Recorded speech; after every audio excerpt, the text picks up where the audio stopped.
champion. There's the goal! What a goal! That's what he does, again and again and again.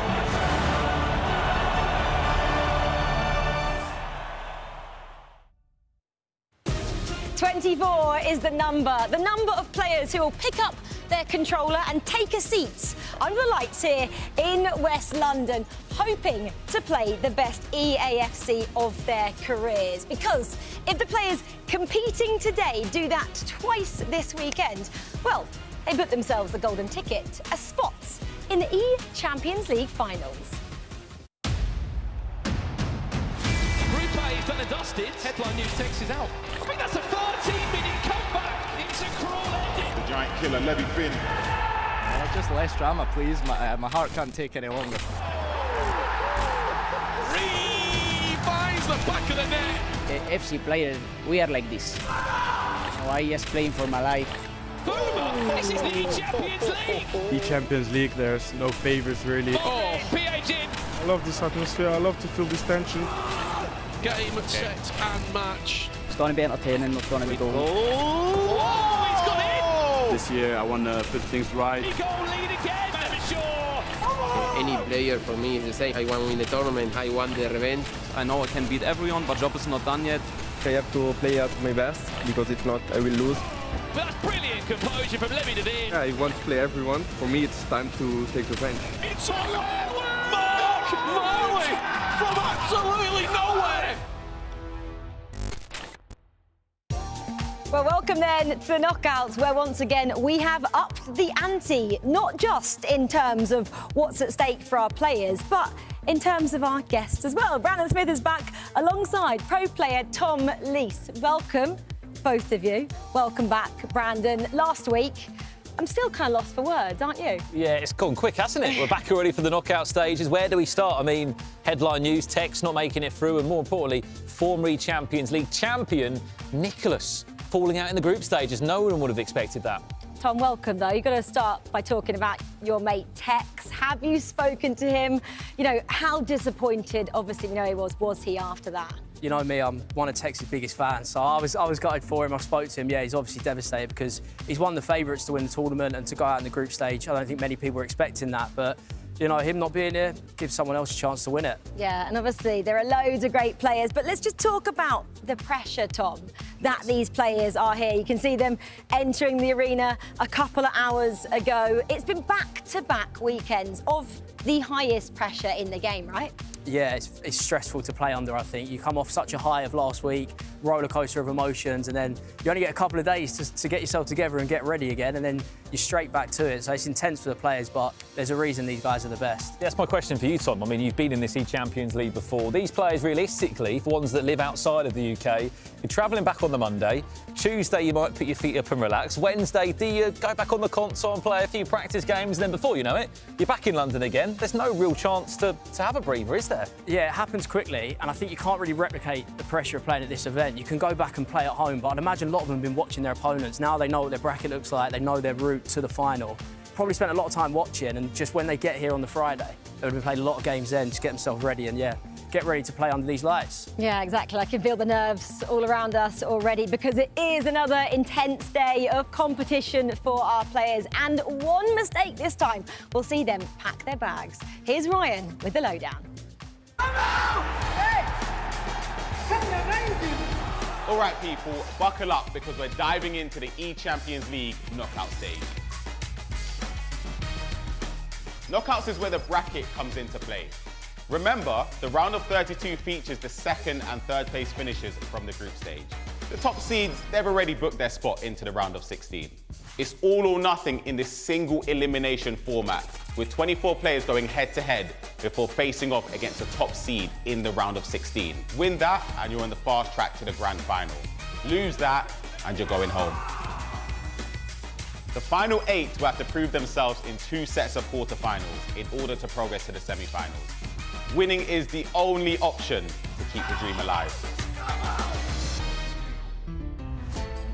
Winning is the only option, like Ryan said. Tom, let's look, though, at these fixtures. What kind of stands out for you? I think the big game for me, mean, they're all unbelievable, but I think that the Umit match there against Egman, because if he wins that, you're going to see a clash of two world champions with Manu Bashore and Umit. So any tournament Umit plays and he's one of the favourites. I think it's the same here, and yeah, I'm excited to watch that one a little bit later. Yeah, Manu Bashore, he didn't like that, did he? The fact that he thought he may possibly play Umit in the round of 16. Brandon, though, looking at that, which one jumps out at you? I think our first round of the day, Rachel, to be honest, that Kurt Adalo-Hezes game. Two players that were in Istanbul last year at the eChampions League final. Of course, Hezes coming so close to lifting the eChampions League. For me, all my eyes are going to be on that one.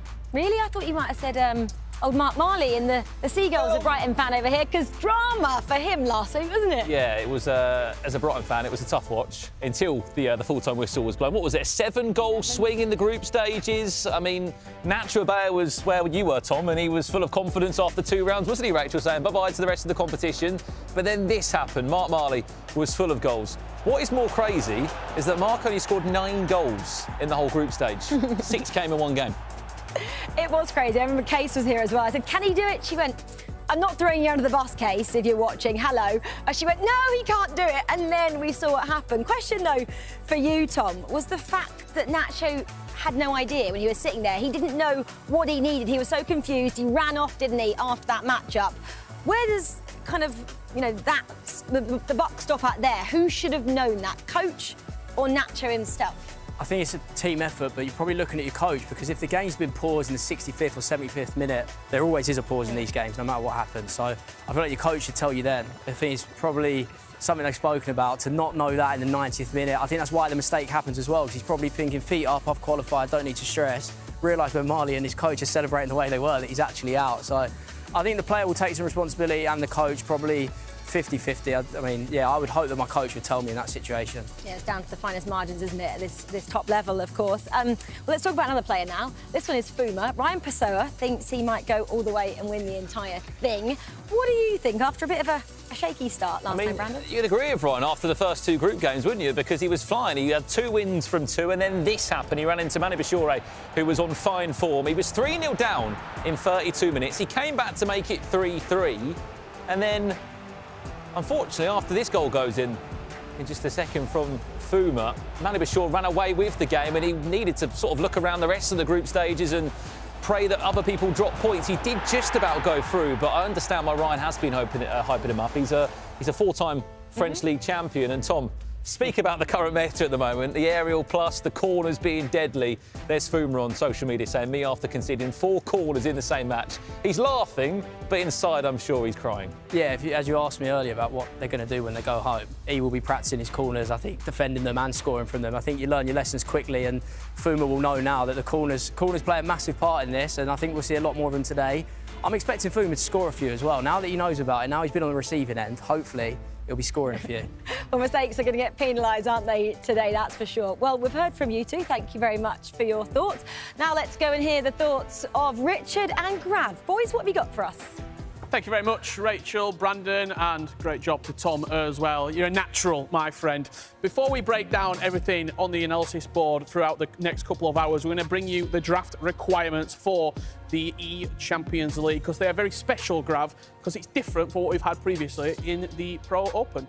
Yeah, because as you can see here in the screen, you have the budget, which is 50 million. I don't think it's going to be used because the icons are not that expensive. And talking about icons, you have 3 maximum icons. I don't know if we're going to see Xavi, Pirlo, we're going to see Drogba for sure. But for example, Marley changed from Xavi to Pirlo in this weekend, so it really depends. I think we're going to see some changes. I think we're going to see an upturn in Pirlo, maybe Xavi Alonso and Xavi coming down the pecking order. One player who's going to be in every team, you would imagine, is Nicolas Soulé, the Champions League item variant of him. He's a road to the final item if you want to get him at home. About 200k, he's a bit of a bargain because these are his stats that he possesses. Good pace, but you're looking here, he is unbelievable in the defensive and physical attributes. For sure. I mean, in my opinion, it's got to be the defensive awareness, 91, and also the strength, 99, probably battling with Didier Drogba, with Mbappe. I think he's going to win those physical battles. And then the passing, short pass 90, long pass 91. I think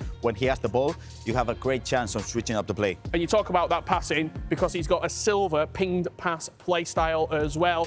Defensively, he's pretty sound. He just got that brand new Anticipate Plus playstyle in the recent update to this item. He's got Slide Tackle Plus, he's had that for a little while, and also the Silver Aerial as well, so he can compete in the air. He's a dominant force at the back. We've collected a couple of clips to show you what he can do at the back. And look, with Anticipate Plus now as well, being in that skill set, you've got to think that he's going to be even stronger in these sort of areas. Yeah, the thing is, in those clips, they're switching and then pressing the tackle. I do think now with the Anticipate Plus, they're not going to maybe tackle as much because it's going to be automatic because of the play style. But in this, as you can see, he's just too strong, and with the Anticipate Plus, I think he's going to be even stronger. So, in my opinion, we're going to see it in every single team. Yeah, I can't wait to see what Sule can do at the back. We're about to get our first game underway. I'm feeling a little bit peckish. I want a little bite to eat. I can't lie, Gravison. I've been working hard. It's hard analysing stuff. It is hard. It is hard as well, especially when you're smelling something. Was the paella last week? But thank you so much, my friend, because what's this? You know I am a sweet guy. Yes. And you know I've been playing the Portuguese league. Okay. For the Sporting de Lisbon, and this time, I mean, we had to go with pastel de nata. So thank you so much, and I'll enjoy my pastel de nata in a second. I'm going to have a bite to that as well. I've never eaten it. While we took into that, here's Ryan Pessoa catching up with Marley. Thank you, Richard and Gravison. As you said, I'm joined by Marley. Talk of the town, that last-minute comeback last weekend. You saw that your culture celebrating drastically behind you. You were pretty mellow. Did you not know that you went through? What was your thought process? No, I did know before it that we had to win by 4 goals. I was just maybe concerned that we were level and he would have went through on goals scored. But yeah, I was constantly asking, is it just one more I need? So yeah, I knew pretty much I was through. Somebody that didn't know, supposedly, rumours are circulating, Nacho Abella said that he thought he needed to lose by 7 and not by 4. Do you think he's telling the truth, or is it just a bit of maybe a lack of preparation from himself and the coach? We did get a little bit of a vibe that maybe he didn't know when I went 3 goals up. He got to go back and didn't really celebrate much, and he was loud all day. We heard him all day. So yeah, if he didn't know, then that's on him. Yeah, of course. I don't want to hold you too long. I wish you the best of luck in your game against Montaxa, and let's head back to Rachel at the desk. Thanks so much, Rye. Yeah, Marley there, cool as a cucumber. But as we found out last week, we'll write him off at your peril. Well, he's up first as part of 2 great opening matchups. Decent items. He's dropped on the exit. Times in green, Montaxa. It's been a fantastic performance from Montaxa. Marley back in front.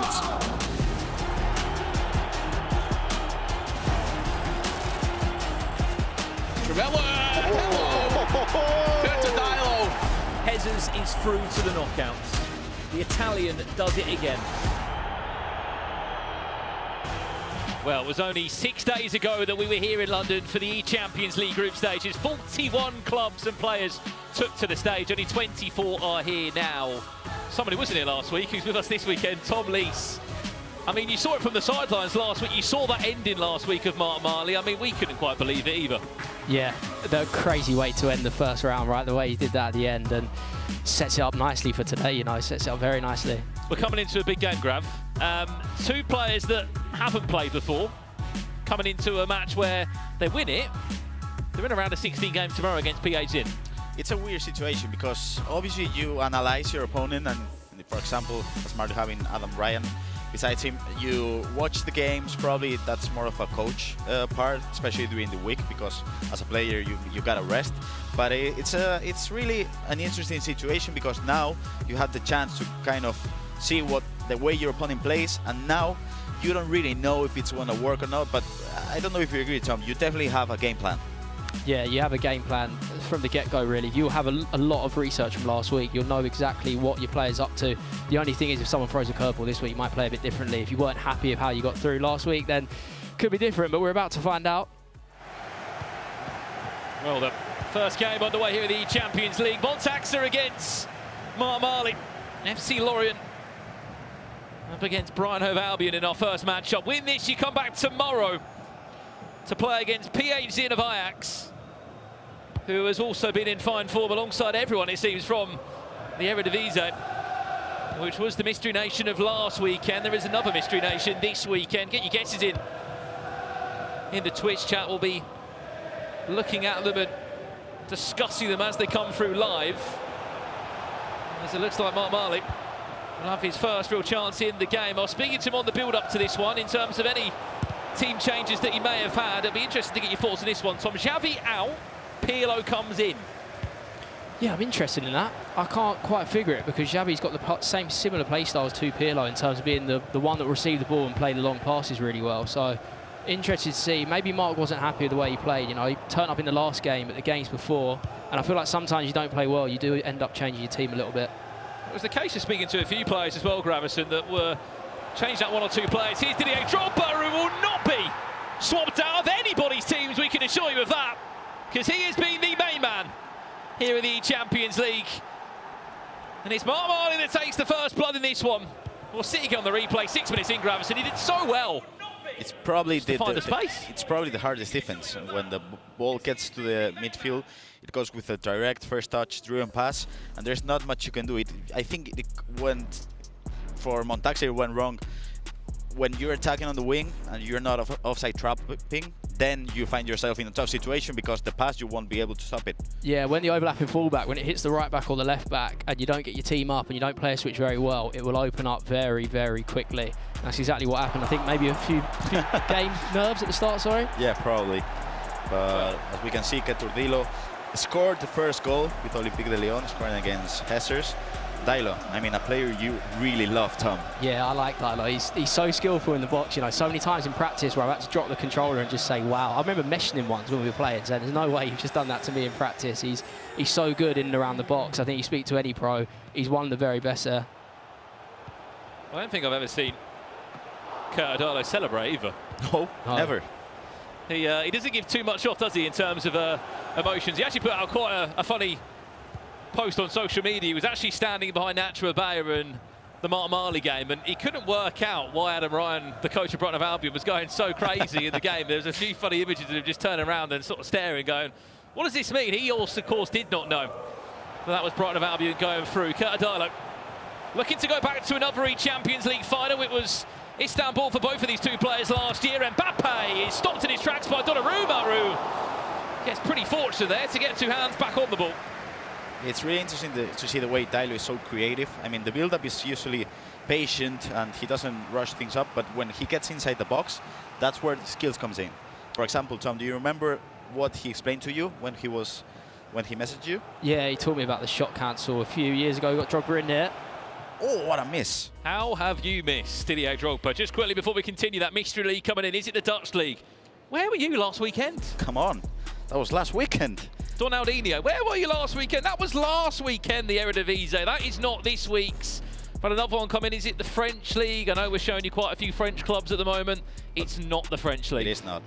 It is not. Hellas Liga, no. I mean, they're trying, they're really trying, but it's not those. It's not those. Hellas Liga? Hellas Liga. I think that's the Greek one, right? Yeah. I think so. I mean, we're maybe throwing a long shot, but I guess we'll see. Egyptian Premier League, nope. Czech League, nope. I mean, they're trying. They're trying really hard. Keep naming everyone, you'll get there in the end. I mean... We're here for 2 days, guys. We've got a long way still to go. Keep those guesses coming in, of course, from the chat. Let us know as well at home, who are you supporting? There's 24 players left in the competition here at the Champions League. What club or what player are you supporting? Because there are so many football clubs from all around Europe still being represented here in London. Remember, only 8 from this weekend will be back on the 29th of May to compete in this year's Champions League final. Dilo at the moment is seemingly having a lot of the possession. 28 metres away from goal. We expect this just to be lofted into the box. You can see Didier Drogba just being manually controlled. It's lofted into Didier Drogba's head, who looks for the cut down, and if it wasn't for Donnarumma, it could have been a second goal, Tom. Yeah, I think Dilo's so hard to defend, because as you said, he's so patient, and then it's hard anyway to deal with that. And then when he gets to the box, he's so creative. It's strange, because sometimes you don't expect it from a player that'll hold the ball. You expect him to be a bit more rigid in the way they build up, but Dilo is so creative. And going back to what you said earlier, Grav, it was the 21 with the shot cancel. Then that's what he taught me then, and he taught me it without realising, and I started using it against him in tournaments. So always picking stuff up, but Dilo definitely really good player to practice against, just because of how creative he is, and he always finds the next thing that works. He's one of them people, and I'm normally someone that needs to see it from other people first, then copy it, try and get better at it. And he's a good guy, because I'm not sure if I'm telling you. If I find something like that, the shot cancellation which works, I'm not telling you as a competitor. I did that, yeah. Well, back to our featured matchup now. It is Brighton of Albion's Marley that leads by a goal to 0 in this game. It's Didier Drogba after just 6 minutes. There was a small pause in the game, hence why it hasn't moved that much further forward. But for Montaxa, he's dealing with a handful of Brighton of Albion shirts running out. A couple of player locks there, just teased from Marley. Tony Cruz still, who I believe does hold the highest rating for a road to the knockout promo item. Of course, Real Madrid going one step further into the finals there. I'm curious to know, Tom, when you played in the Premier League, practicing against them, how do you stop the player lock coming in from the Brighton guys? Oh, I don't think anyone's got the answer yet, because of the way they played. I personally think you've got to put pressure on the ball, because it is impossible to mark. Because when they play a lock, they'll do it to 2 different players, so you can't really mark both. You need to go out to the ball quick enough. That's always my way of trying to stop, but there's a reason they use it. Montaxa, Pedri finds Luka Modric, who can't find a way through this time. Montaxa hasn't made a great deal of changes to his team coming in this week. Of course, remember, it's still a 50 million coin budget with 3 icons allowed, UCL heroes and players. There's a player lock, finds Drogba. Well done there from João Cancelo. The only change he has made, Montaxa, was Luka Modric coming in for Jude Bellingham.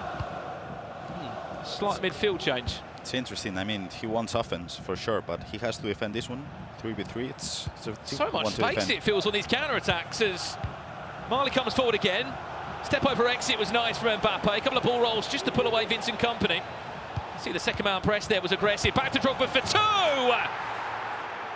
And he's Brighton of Albion. The lead by 2 goals to 0 in the first 30 minutes. It's the same goal. Yeah. Same build-up, same answer. Yeah, Marley's finding joy. Coming in from that right, he moves it each time. There's 2 passes in the middle, and then you have 2 or 3 options, and Marley's choosing the right one every time. Yeah, if we have time now in the half-time, it would be great to see this goal, because I don't know if you noticed it, Tom. Kompany got pulled out of position. So basically, when Mbappe went through, he pulled out Kompany to try to cover the run, and now everything is messed because the fullback is in the centre-back position, the centre-back is a fullback, and then when everything switches, you're kind of doomed because you cannot control so many fullbacks. Montaxa needs to be careful before whatever game plan he had falls apart. Quite interesting for Montaxa. We had Obron sitting behind him last week in London. I was speaking to him today earlier on. I said, where is Obron? He said the flights were just too expensive. He's not here. They were chatting earlier on the phone. That he sits on his own in this round of 24 game, you can call it.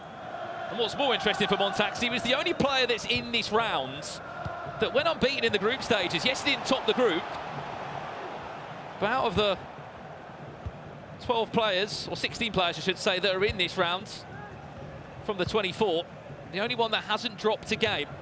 Maybe that is all going to change in an instant as he finds himself 2-0 down. Remember, we are playing 9-minute halves. There's a long time still to be played. As Montaxa's Mbappe tries to bring him back into the attack. It's a nice overlap from Cafu, one of those icon selections in the team. Plays back into R9! And that's a bit more like he'll be saying. Beautiful goal by Montaxa again. The fullback out of position. He finds Ronaldo on the inside. And in my opinion, I don't know if you agree, Tom, defense is always about, you got to put the press up, but you cannot pull players out of position, because if you do that, as we just seen in the previous 3 goals, you're doomed. I'm glad you said it, because it's something that I go with when I'm playing all the time. I'll say it out loud to myself. You cannot pull people out of the back 4 because everyone slides over and there's always an extra man. As soon as you lunge with one of the defenders, all the space opens up, and we've seen it 3 times already. And I think it'll be a theme today, because when you're playing a big occasion like this, the nerves are there. You might bite too early, you might tackle too early, and then everyone else will slide, and it might take 3 or 4 passes, but it's because of that first movement there. It's always the case. Well, you may have just seen that in a little instant too. It's Cardillo that leads by 2 goals to 0 of Olympique Lyon. I think what's even more of a special touch there, Tom, Lucas Leckel was in this tournament last week. He got knocked out, but he's back here this weekend, sitting behind his teammates, supporting him. Yeah, don't ask me what Lex did to me in the Champions League last year, please. He beat me 9-1. Wow. Yeah, he was on fire. What happened? Did you fall asleep? Don't know. Forgot. Well, we might be on for another 9-1 performance, because at the moment for Hezzers, it is going terribly. 3-0 down. It's on fire, Dilo. He's playing really, really well. That's exactly how you want to start a day like this. You want to be straight at it from the get-go. And Dilo, I think we saw it with Marley as well, started well. And yeah, something very helpful in these games where there's so much on the line.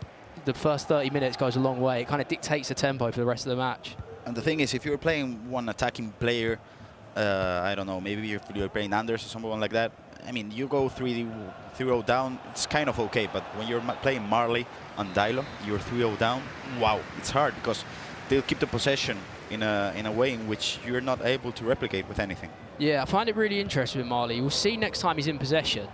He's got his left back on overlap, but he's actually triggering his right back as well. It's kind of like a new part of the 4-3-2-1 variation where you expect him to just tap down the left, but as soon as he's not happy there, he'll trigger the right back run, and that's where he's got both fullbacks up, and that's where he's creating the space. It'd be something to pick up on when Marley's next keeping the ball and building up the way he is. A question to you both off the back of what we've just been talking about there. How difficult is it to prepare for one game? Because for a lot of these players, they would have arrived at about 1 p.m. They're waiting 5 hours to play one game. How difficult is it, Tom, or what would you do in terms of preparation? Obviously, a few players like just to practice non-stop. Some play a couple of games and just sit back. It's a real skill. It's something that I struggle with because I take a few games to warm up. I normally need 3 or 4. We'll see Marley in again. The time finishing wasn't good enough, and now the corner could be dangerous. Here we go. Corner comes in, 2 hands on it. Yeah, I think I agree with you. It's always really hard to play the first game of the day. I think it's the hardest game of any day, and sometimes it just takes like a couple of games to warm up properly. But I think it's a skill, and you train those skills, but obviously it just comes up with who you are. I found it maybe exercise for a bit, not like really hard exercise, but maybe jumping on the bike for 20 minutes, something like that. It worked for me. So it could be in. Did you just say you jump on the bike, Rav? He's exercising. Do you bring a sort of like a bike to the venue with you and have a little cycle? I mean, that's a thing here in London, right? Yeah. A lot of. For me, I try and play the last warm-up match as if it's the game. I go headset on, I get fully in the zone, like I have everything as if I'm playing, because try to replicate that just before you play, because it is very hard. Like you go from warming up and you're kind of messing around, just seeing what works, what doesn't, and then you're straight into a high-pressure game where if you lose, you're out. It's difficult. Great ball. There's another chance for Mark Marley, maybe one of the last ones of this first half in this. Also play 4 round. Tony Cruz, Mbappe for 3. Donnarumma.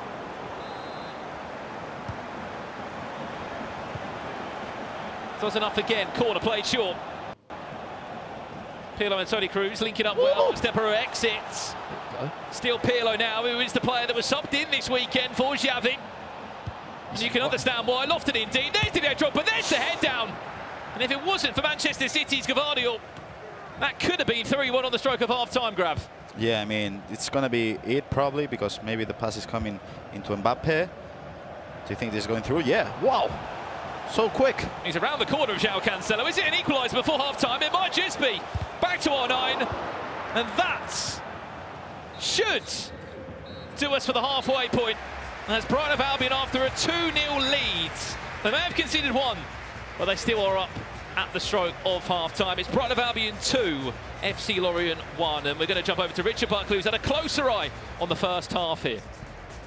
Thank you very much, Brandon, Ryan, Brandon, Grav and Tom. I want to look at the second goal in particular from Mark Marley, because the goal is made very simple for such bad defending, to be honest, from Montax. We're going to watch this play out, and we're just going to pause it right now. What we've got is his second man pressing with Vincent Kompany. I'll go with that one actually, because it shows you it better. He's so far out of the centre-back position, and as we're going to roll this clip on, he's too aggressive, he's too intent on winning the ball back. All he wants to do is win it, win it, win it.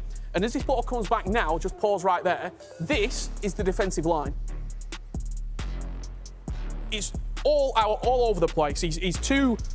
I'm getting too excited. He's too bad defensively. He's pulling out, he's too aggressive. And as this play comes on, you can't even see the goal scorer in this. It's Didier Drogba, all the way at the back post. Tiki-taka plus coming in from Pedri. Lovely ball around the corner. Drogba smashes it in. Pretty identical goal from the first one. If Mark continues playing like this, I can see him going all the way and making it in to the eChampions League finals. Back to you guys. Thank you very much, Rich. Yeah, I mean, look, just to go on from that as well, Marley looking so good and just so direct at times, Tom. Yeah, he's got these patterns on lock. Marley's a player likes to pass it. You won't see too many in the air, and he seems like he's mastered these patterns. I remember seeing it in the E-Premier League when he went all the way to the final, and you're seeing it now again. Once he knows these patterns, he will keep repeating them over and over again. It's like a machine, just doing the same kind of things, and Montax is going to have to switch onto it. As Richard said, he's going to have to change the player switching, make sure he's not moving players out, because when Marley's in the mood like this, he's difficult to stop. Yeah, I think I agree 100% with you. And another player that plays like this, in my opinion, is Ethan. Like Ethan, if he finds a way of scoring goals, he won't stop. And I love that you said that, because maybe sometimes we don't analyze patterns when we are here on the screen. But for example, those 2 goals were exactly the same. Yeah. So you were spot on, Tom. And I can imagine how many times he scored that in practice as well. He'd be doing that non-stop. Well, Tom, I know you joked the fact that you had a bit of a rough and tumble of Olympic Lyon not that long ago when Lucas Leckel won 9-1. Curtadilo is 4-0 up for Hezers. What is going on? It's tough when you don't start well and the other players there. I mean, Dilo's done this to me in practice a few times before. When he gets going, he's so hard to stop, and yeah, they're on fire there. Well, we have got the Twitch open as well. Remember, we have got Tom Lees here, who has played in this eChampions League before, been an E-Premier League champion also. Any questions you got from him, or maybe improving your game? Would you be happy to answer a few questions? Yeah, fire away, fire away. You've got me for the whole broadcast. Just anything non-Spurs related, ideally. Yeah, you know what? It's been a tough week as a Spurs fan. We'll try and avoid any questions in regards to that. Let's keep it to FC, yeah, because football's not been great. Of course, as we said, 2 games at the same time are taking place here in the Champions League. Just 8 games for today. And then tomorrow, we'll be providing you a round of 16 where we'll see 8 players. They're already there. Here's R9, cuts it back. Oh, he's just scuffed the shot, Mbappe. I don't know how he's not hit that in, Graf. Montax is only using the ball roll, really, and then the control sprint. And he's not using anything else. And sometimes you don't need to be fancy. For example, Tom, you were just really efficient with your timing. When I remember playing against you, I had my tough times in 2020 when I didn't win a single game. You won 7 of them, so I know what I'm talking about. It was just sometimes you don't need to be fancy. If the timing is right, that's all you need. I notice it with all the top pros. They're just really, really good at the simple things, will not make mistakes. You know, you don't need to do 6, 7 skills at times. If you can master the basics and the efficient stuff that works, you know, if it's a ball roll pass inside, if it's a little bit of R1 dribbling, it will work every time. You get your timing right. I think timing is a good word, you know, because I think a lot of the game is around timing, when you take that first touch, when's the time to pass, things like that. I think it's really hard to coach as well. So I think a lot of players, you see it's why players are so successful for so many years, is that they just have it. I think some people just have it very, very well. This is a good attack by Cancelo. He'll pass it back to Drogba. No. He's going to recycle again. Ooh, that's a good idea. Tom, question for you. Literally can't seem to win any games with any formations. Any tips from Migo? I think that sometimes is a bit of an issue. People maybe look a bit too much into the formation. They're always changing it all the time. Yeah, I think sometimes you have to just look at your own game. I would advise 4-3-2-1 to start and then kind of just work on your own game. Something that I like to do is just watch my own games back, because you'll see you actually concede quite a lot of similar goals and you start picking up on it. But I think if you're looking at the most effective now, 4-3-2-1, and if you're struggling to defend, I actually use 4-2-3-1 quite a lot. I use it in all pro games because it just gives me a bit more stability when they're recycling and putting it around the box. So yeah, I'd actually advise 4-2-3-1, especially if you can't defend. Keep those questions coming in for Tom Lees. There's an update over in this game. It's not looking good if you're a AC Monza fan or a Hezers fan. The Serie A champion is not finding his feet here in London after a good performance last week, which was enough to send him into the knockouts. 5-0 down. He hasn't been able to get going. What a player luck. Come on. Wow. And at the moment, it's all chat about the French League 1. 2-0 down, back to 2-2. That is not easy, you know. Their player locks are so sharp, so sharp. You have to hit them so quickly. And it just moves the player about 2 yards, but it opens up the passing angle that's not there. Yeah, I mean, I really like to explain FC sometimes in terms of timing, of angles, of space. And for me, you open up the angle and then the space is there. It's going to be 6 here. Surely not. Yeah, he's flying. Here we go. Ball in. Wow! Wow! Oh, yeah. That is how you wrap a game up. Wow. I think at 6, that one's done. It surely has to be done. Yeah. And it's tough for Jesus because is he a champion? Last year he was the runner-up in ECL, but sometimes this isn't just an FC game. It's just 25 minutes, and if you're not sharp enough, you're out. It happens, so you see quite a lot of blowouts because if one player's on top, it's so hard. If you're not in form, not playing well, it can run away from you quickly, especially if the other one's clinical. It seems like every time Dilo goes forward, there's a goal, and he's on fire. That will give Dilo a lot of confidence going forward as well. If you can ask any player to start this stage and go 6-0 up in 60 minutes, that is exactly what you want. Well, you know who waits in his wings if he wins this game? He'll be playing Johnny tomorrow, who has not lost a game since the virtual Bundesliga kicked off. He's not lost a game. He went 16 unbeaten there. Came into the group stages. He's been unbeaten here as well. Wow. There's a few people in the chat saying Kurt Adilo is going to be that man to beat Johnny. Again, that game will be coming tomorrow, but as it looks like, Kurt Adilo is cruising through to the round of 16. He loves the Champions League, so it seems, because he was here in Istanbul before. And as we can as well, we'll preview the next games that are coming up as well. 2 more matches follow this one. Matias Banano of Manchester City, of course. Team X. Well, hold on for a minute, because Montaxa has just completely flipped this game around. 2-0 down. The Italian leads by 3-2, and it came from this goal here with R9 Gravison. Yeah, that's a weird angle, but that's the reason why you're using R9, pretty much. I mean, I remember yesterday, Tom, we were talking about the icons options, and for example, I think if I'm playing here, I'm probably going with Cafu, Drogba, probably Pirlo, Xabi Alonso, but you said you wanted R9 probably as a striker? I think R9 is just so clinical, and for me, I'm someone that takes quick touch in the box. I like to get my shot off, and I think when you're banking on big goals like that, 2-2, 70th minute in a game like this, R9's the man for it. He's always tucking them in. So, yeah, proving his worth again. And Marley's got a big 18 minutes here. Going to be a goal back. Mbappe, look at the space. He's got 3-3. We're all square again. So you notice the pattern? Very similar, very similar. You know what Marley's doing now. You can see it. Once he's mastered it, every time he'll work his way in. And it seems to be, if he comes from the left side, it's the right forward that finishes it. And if he comes from the right side, look, he comes from the left here, and now it's the right forward that finishes it there. Yeah, you notice how Montaxer went to try to cover the pass with company, but this time he decided not to pass it back, to just control and shoot.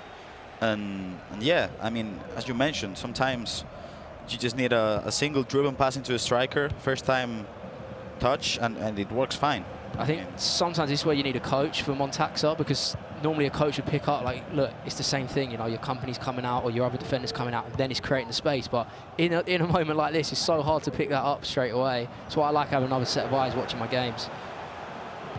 Montaxa on the hunt for another goal. Remember, he just led by 3-2 after chasing this game at 2-0 down. Sule, that's the Anticipate Plus right there. Yeah. I mean, he's much better now with that playstyle. I think it's my favorite defensive playstyle. Yeah, I think it's the best as well, yeah. Can he compete with Drogba anymore? Any more so than last week? I mean, he can, but if a cross is coming in, no chance. You're still putting your house on Drogba to win it. Yeah. Sule's got the bruiser and the aerial, which is helpful, but we'll see if it's enough to stop Drogba, because it's going to take a lot.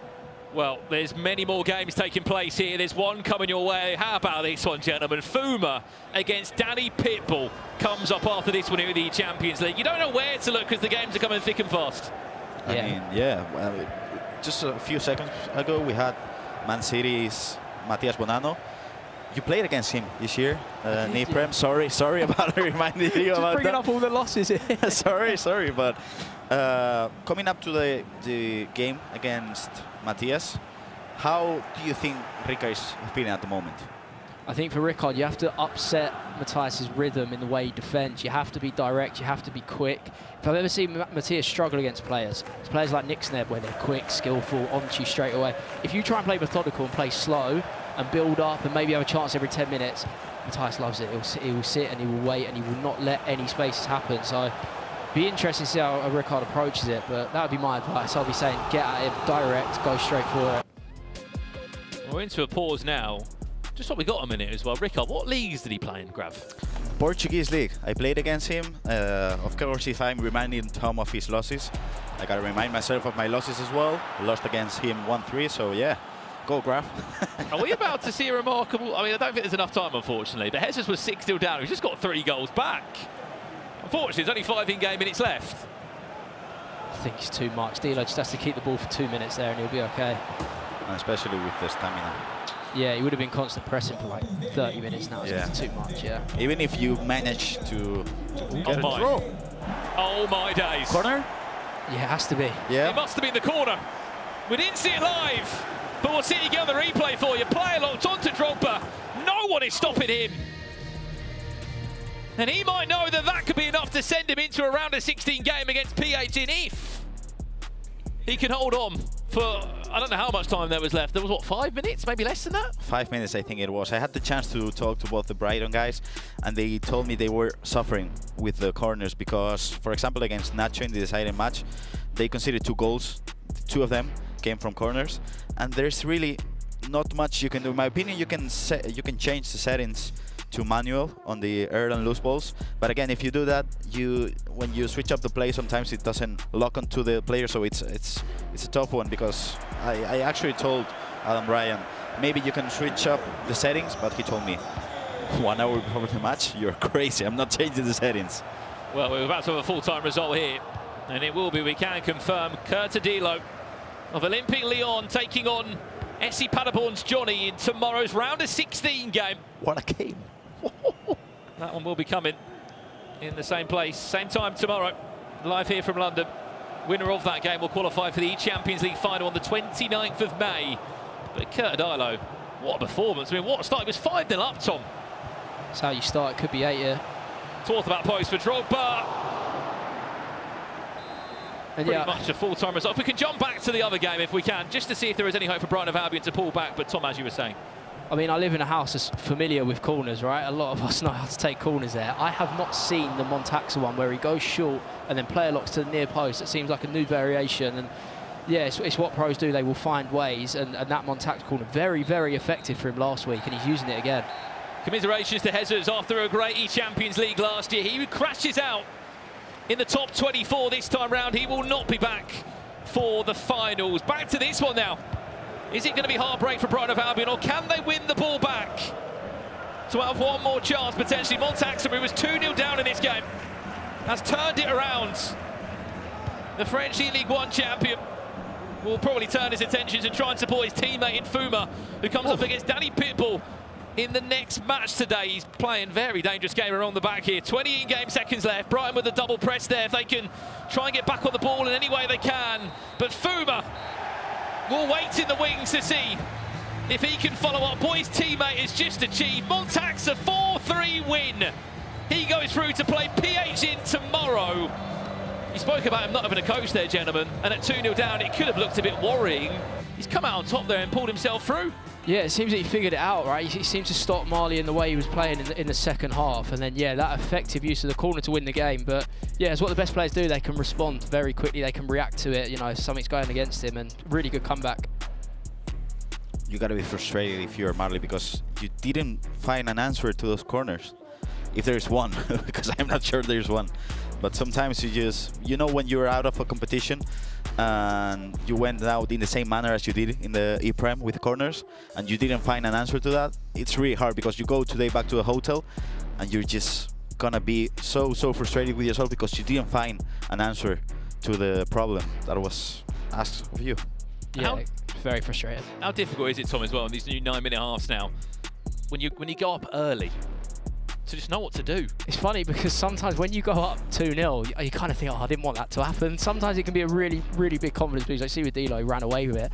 Sometimes you're like, oh, it's 2-0. How do I do it now? Do I keep playing the way I am and keep attacking, or do I start looking at the clock and game management? And it can be difficult, yeah. And I think there's a prime example of it. You do see a lot of 2-0 turnarounds. Yeah, I mean, that's a really tricky one. I don't know if you agree, Tom. Sometimes when you go 3 goals up, you're confident. When you go 4 goals up, it's like, okay, now I'm crushing it. But 2 goals up, it's just like maybe a corner, maybe I don't play or switch well, and it's 2-2. So it's a tough one. Yeah, 2 games done here at the Champions League knockout. Still 6 more to come today, but for now, it's over to Ryan Pessoa, who's joined by one of our winners who's in the round of 16 tomorrow with Montaxa.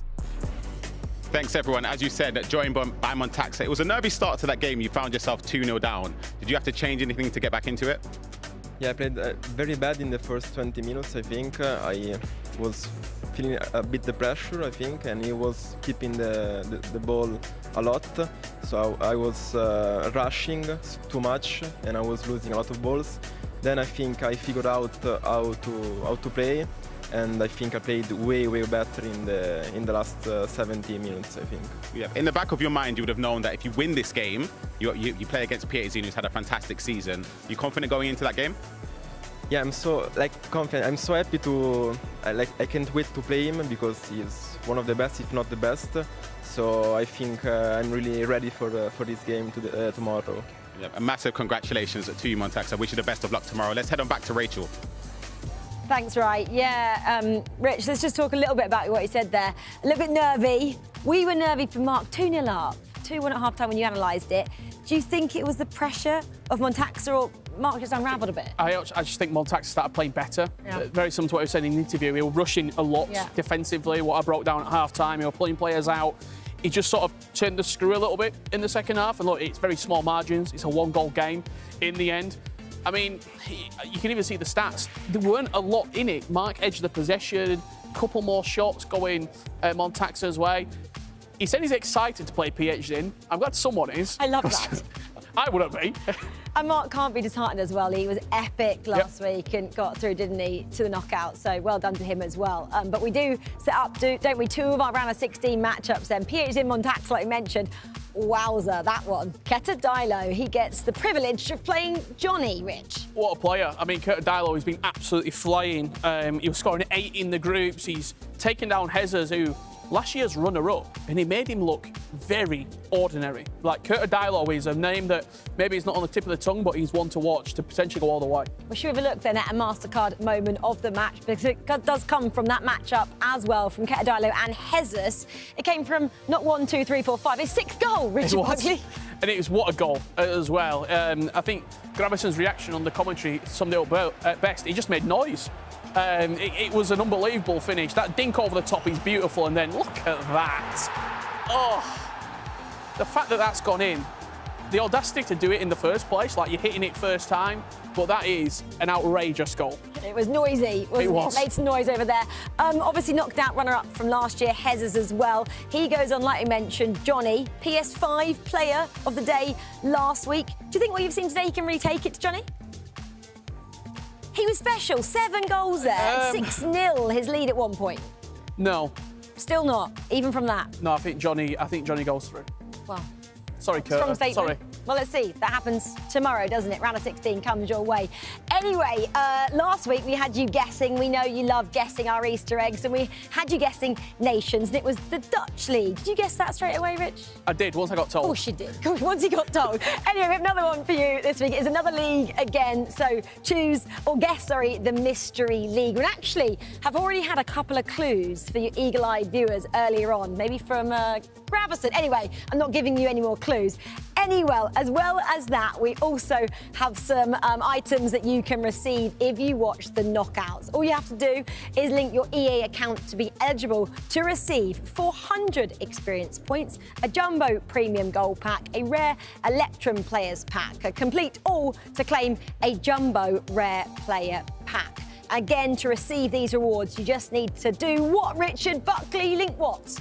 Link your EA and Twitch account. There we go. Twitch account. Simples, isn't it? Absolutely simples. There we have it. OK, guys, you get doing that in the break, and Rich and I will have a couple of moments just to breathe after the round 1 of fixtures. We get to go, don't we? Take 2. It's coming your way in a few moments' time.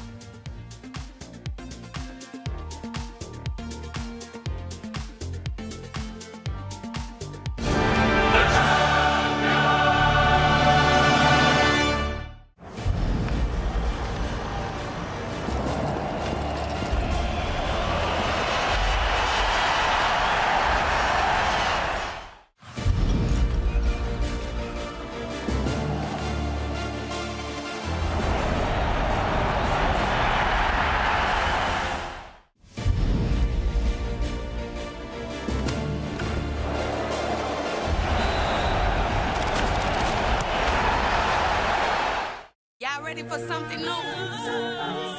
Just eat. Oh, you thought it was just burgers and fries. They got more flavors than you tasted or you heard in your life. Ooh, Switching styles like opera to rap too. I'm a bad girl, but my takeout better. What you need, dude? I could cop a taco platter. And my sushi train is on loop. When you're this slick, what you gon' do? Did somebody say just eat? Yeah, possible. Looks like whoever drops the ball buys a Pepsi. Go on, Jack. Sonny!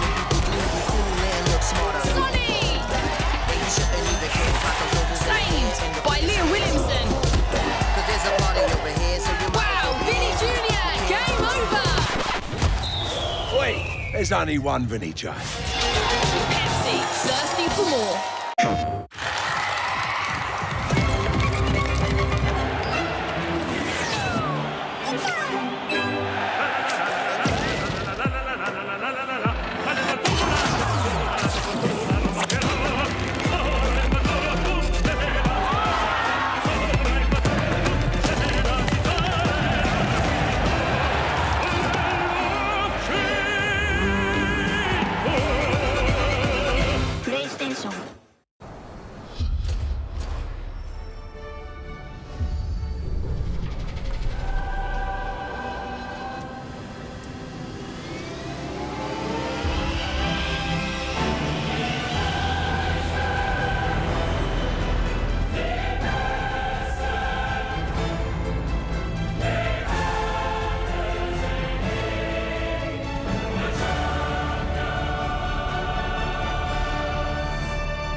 Well, you are watching the eChampions League knockouts, but on the 29th of May, we have our eChampions League finals, and you can be there as well. The magazine London is what's hosting that event, and the tickets are on sale right now. You can scan that QR code or visit fcpro.com, and you can come and watch all these FC pros in all the glory. It's going to be an absolutely epic event. This is my favourite one of the calendar. We've been doing it now, Grab, since 2019.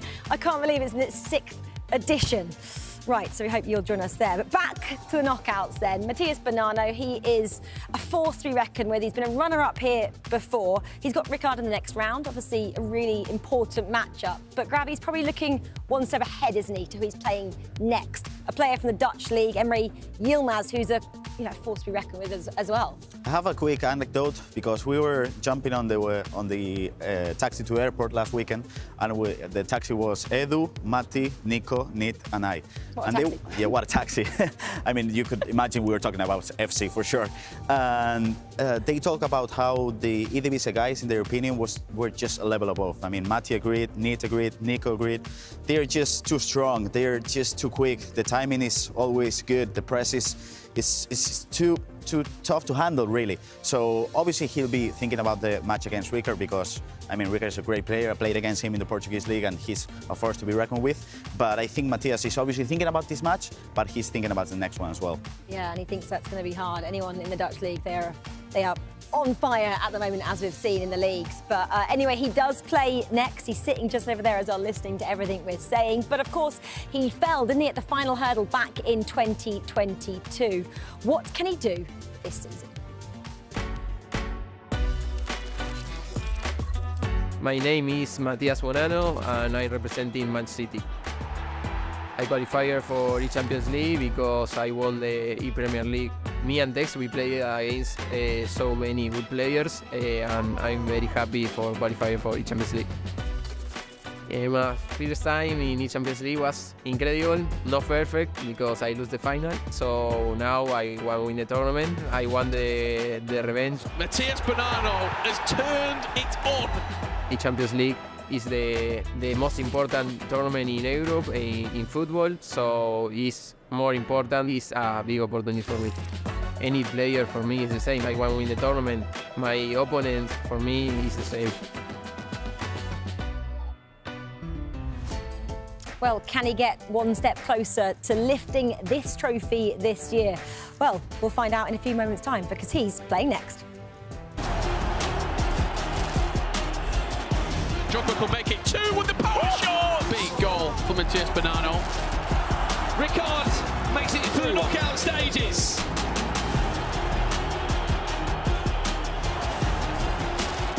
Fummer's 3.5 will leave him to it because he seems like he's getting on just fine. Danny Pitbull, what a finish.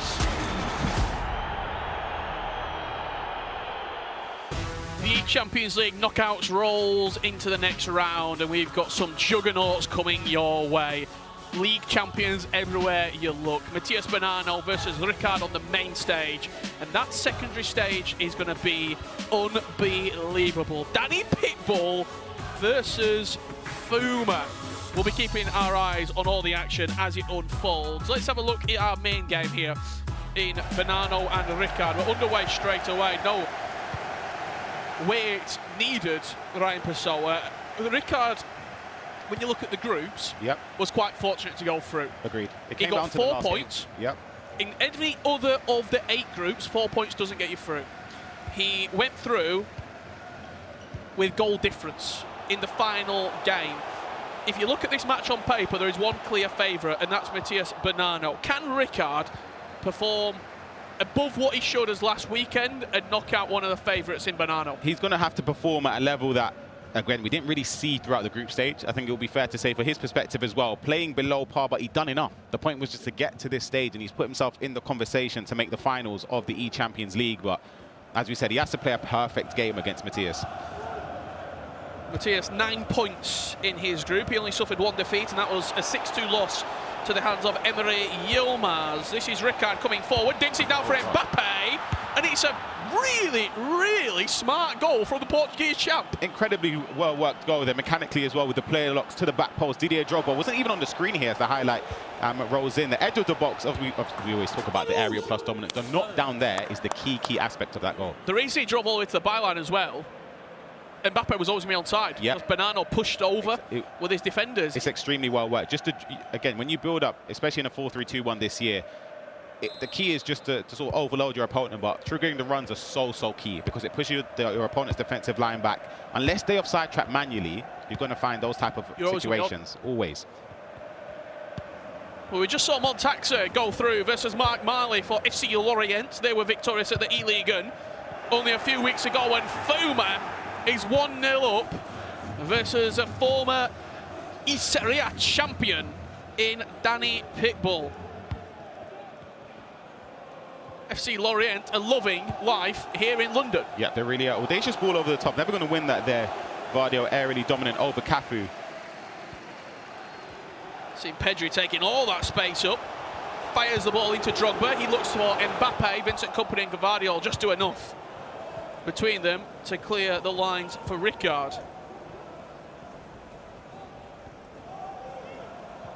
Fummer doubling his lead inside 8 minutes. Henry with the step overs into Mbappe. It's green timed. It rebounds to Drogba, who instinctively slots it into the back of the net. And that was a pause cue there from Danny Pitbull. Clearly not happy what he's seen in the opening 10 minutes, trailing 2-0. Great start there from Fummer. Rickard could have had another chance there for the bounce. Fell his way there with Mbappe. Could have found himself in on goal. We should have. I think for Matias throughout this year, I think it's fair to say, Richard, we've seen the best and the worst. We've seen him in the Premier League, fantastic as well. The FC Pro Open earlier on this season, rock bottom. It wasn't the best performance, but you saw a variation of the play lock as well there. He play locked the pass and then had already switched on to Mbappe when he wanted the ball.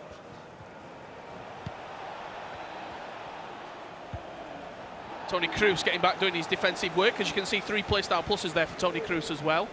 Look to be anticipate plus. Alongside pinged and long ball pass or pinged pass has been added to the repertoire. Yep, that's key. Their ping pass is so useful when recycling possession. Just a driven pass into the attacker. Fummer and Mbappe in possession. First time ball over the top. Oh, company. I don't know what's happened there. Oh my goodness. What a goal that is from Fummer. Get it in the goals of the day right now. You love a power shot as well. I love a power shot. You're asking questions of a company.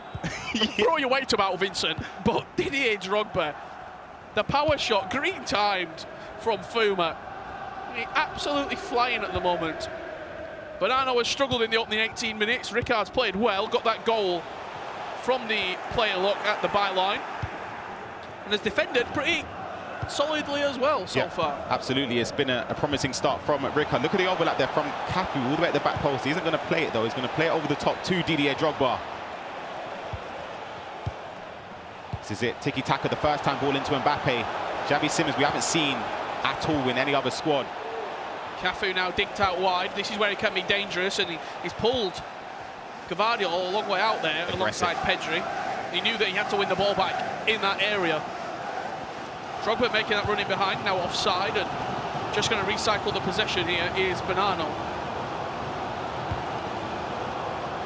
Danny Pitbull looks to have got one back, sliding the ball through to Toni Kroos. He links up to Ronaldo, who slams it into the back of the net. 15 minutes, 4 goals between two powerhouses of the eChampions League, Danny Pitbull and Fummer. Tried to play that reverse pass there, Matias. It was a smart ball, of course didn't work out in that situation. It's a lovely switch. Drogba making his run past the defender, and the ball is perfect. Drogba green time, Donnarumma with a big save. About 3 passes and he's in on goal. Corner kick though, we saw how effective he was last week from corners. Didier Drogba, you know, you have to mark him, you have to move the goalkeeper, manually try your best to stop him winning that header. It's not easy. Just talk me through the two points of view we're seeing here as well. Banano obviously exchanging with Edu. This is live. We've just jumped into it. Perfect timing because Danny Pitbull's just got one back. 3-2. Let's see this goal. Talk me through it, Ryan. Toni Kroos plays it into Pirlo, into Mbappe.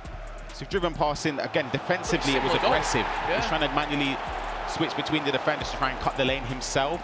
And then Tom was earlier on speaking about how important it is to not pull centre-backs or defenders in general out of position, because again, the moment you do that, it leads to a catalogue of errors.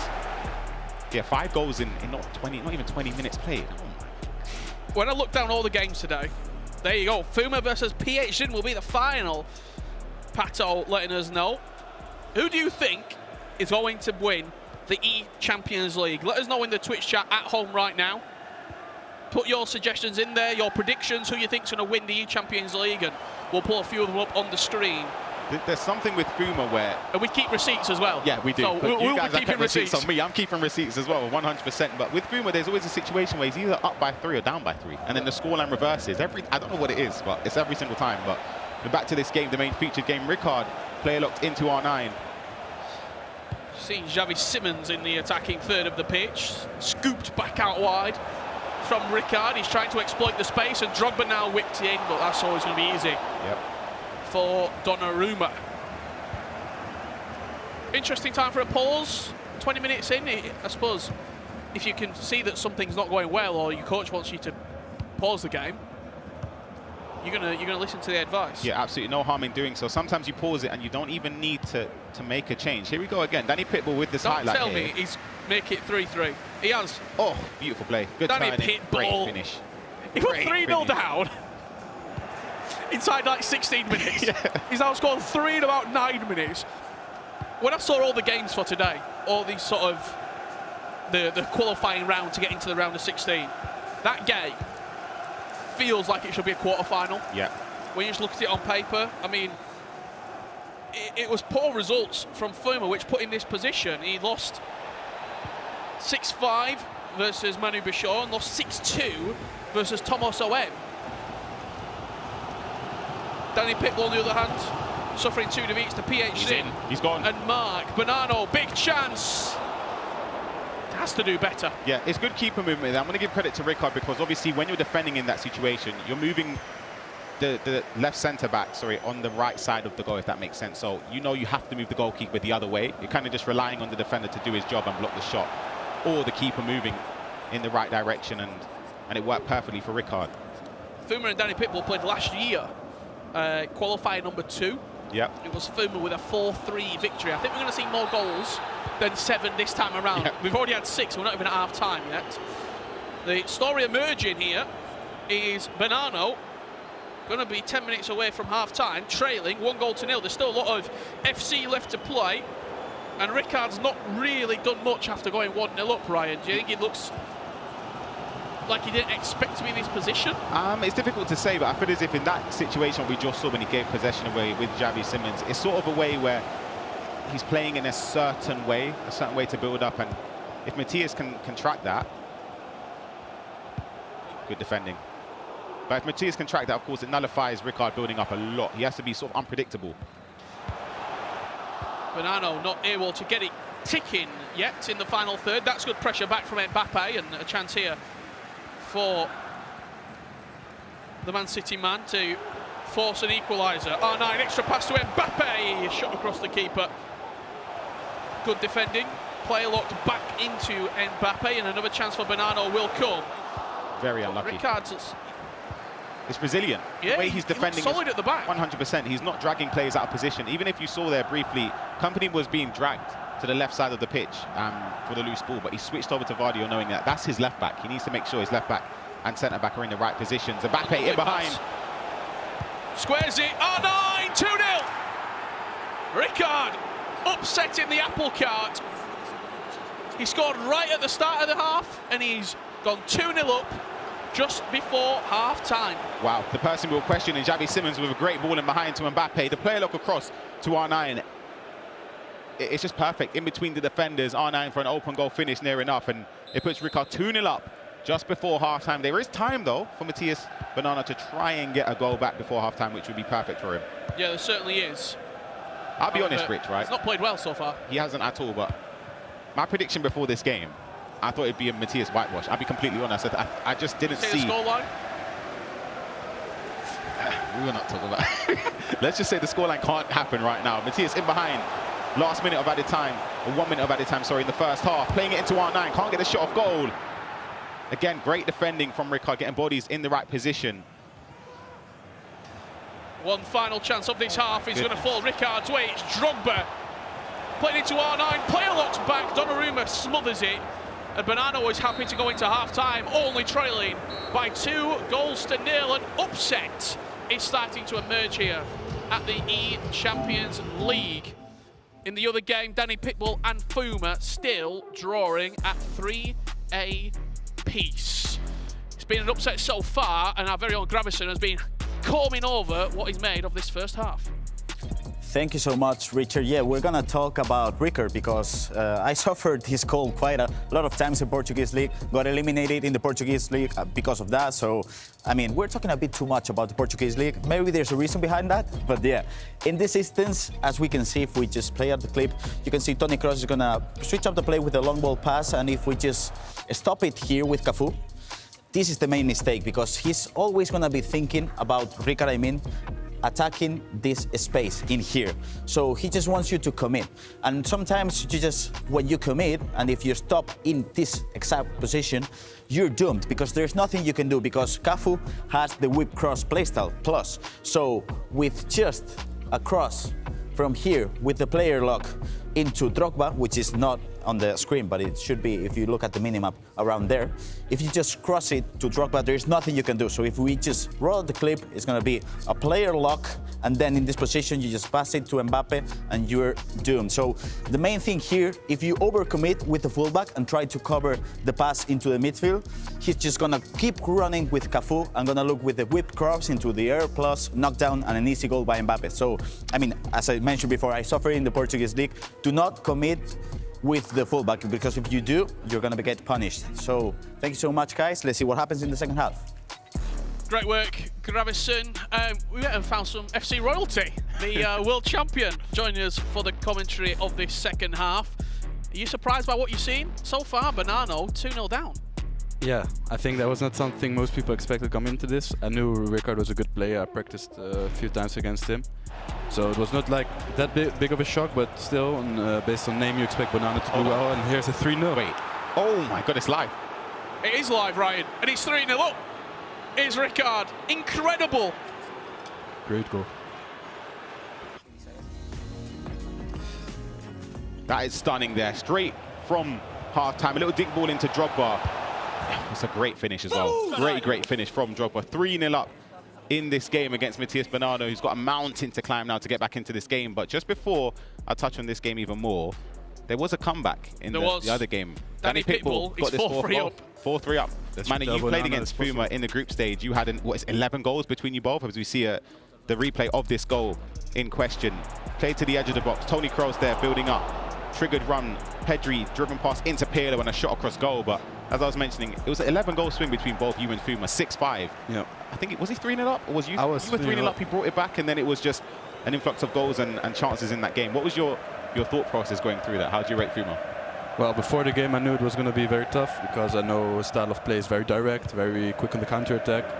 And but I went 3-0 up quick, but I still knew it was not over. And then I immediately conceded after that. But still, no problem in my head. And then I must say I conceded 2 very similar goals in terms of the way of giving it away, like losing the ball in important places. And here's Banano. Oh, that's too much power. Tell you what, it's unlike him.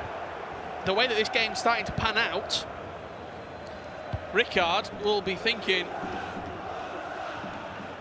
60 minutes, 70 minutes, and then you can start to look towards the end of the game. You just got to break it down into stages, especially with 9-minute halves. You can't look too far ahead. However, I'm trying to recall a Banano shot on target. Well, that should have been one. Yeah, should have been. Put too much power in it. Put way too much power in that. But I think in 9-minute halves, you can't stop thinking about scoring yourself, because if you're trying to relax, then stuff like this is going to happen. Good keeper movement. It just seems to be rushing ever so slightly in the final third. I feel like he could have had a little bit more time there. Hold on a minute. Went to this game live. Fummer against Danny Pitbull, of course, our second game going on. Winner advances to the next stage of the eChampions League. We are going to stay on this game for a little while between Fummer and Danny Pitbull. If you've got any questions for the world champion, Manu Bashir, let us know. We will ask him anything you want in the chat. We'll pick some of the best questions out and we will be getting your answers for you. This is Fummer in the attack. Drogba is player locked. He's pulled it to the near post. He's trying to bait the keeper. Rebound. Doesn't get there fully. Danny Pitbull just about clears it. Talk to me, Manu, about how important mentality is in this scene. Of course, there are some stages where it might not be going your way.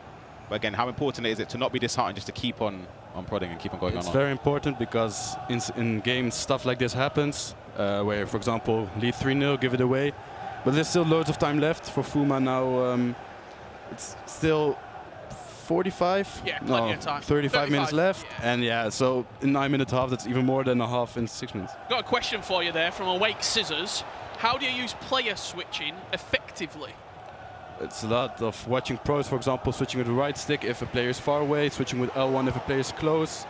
And yeah, you need to watch the pros, of course, to see how they do it. And yeah, in the end, it's all, you create that feeling which creates an automatic feeling that you know what you're going to do.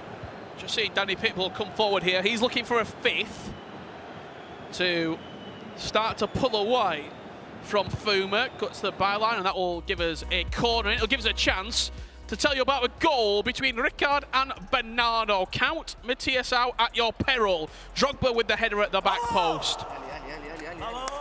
That's what he needed.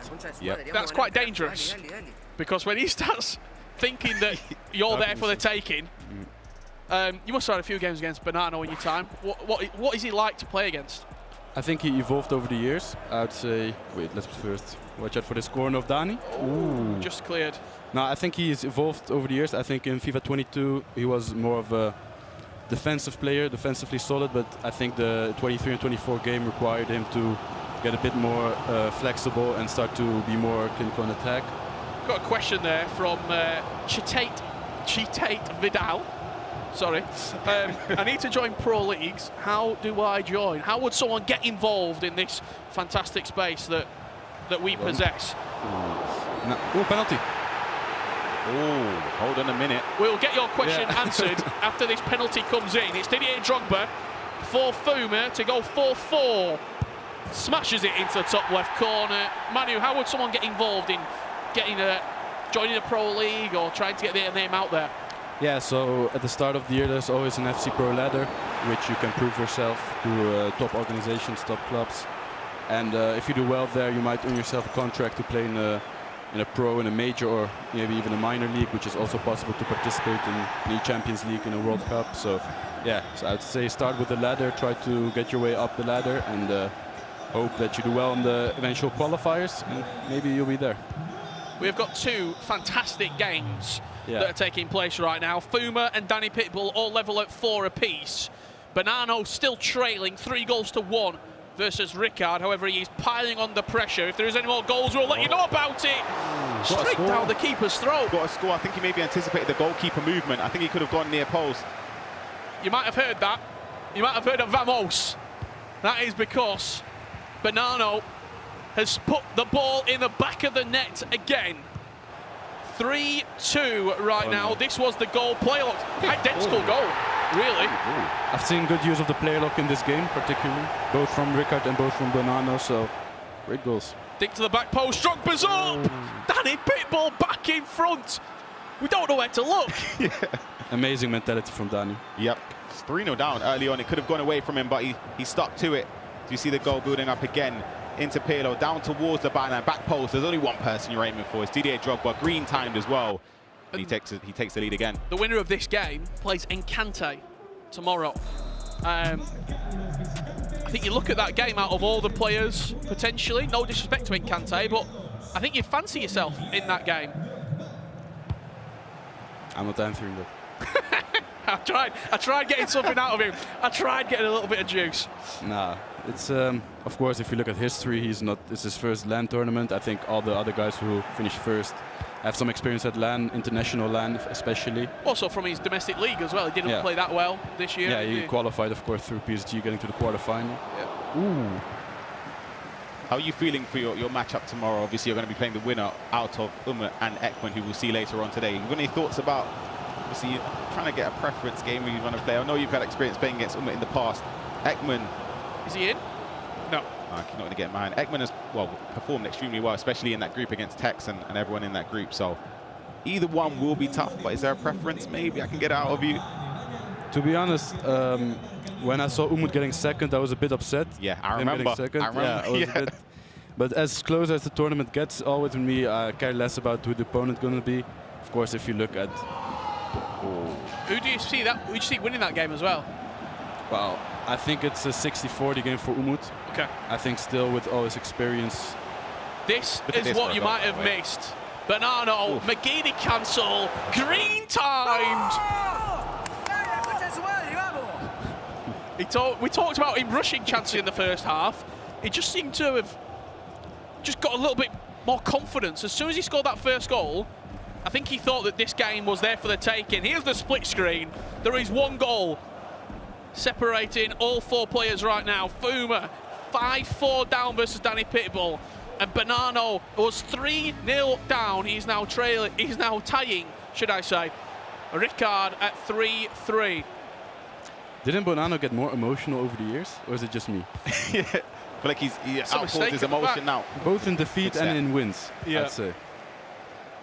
Drogba wins the header. To cut the lane there. That was important. Very important. He's grown into this game now.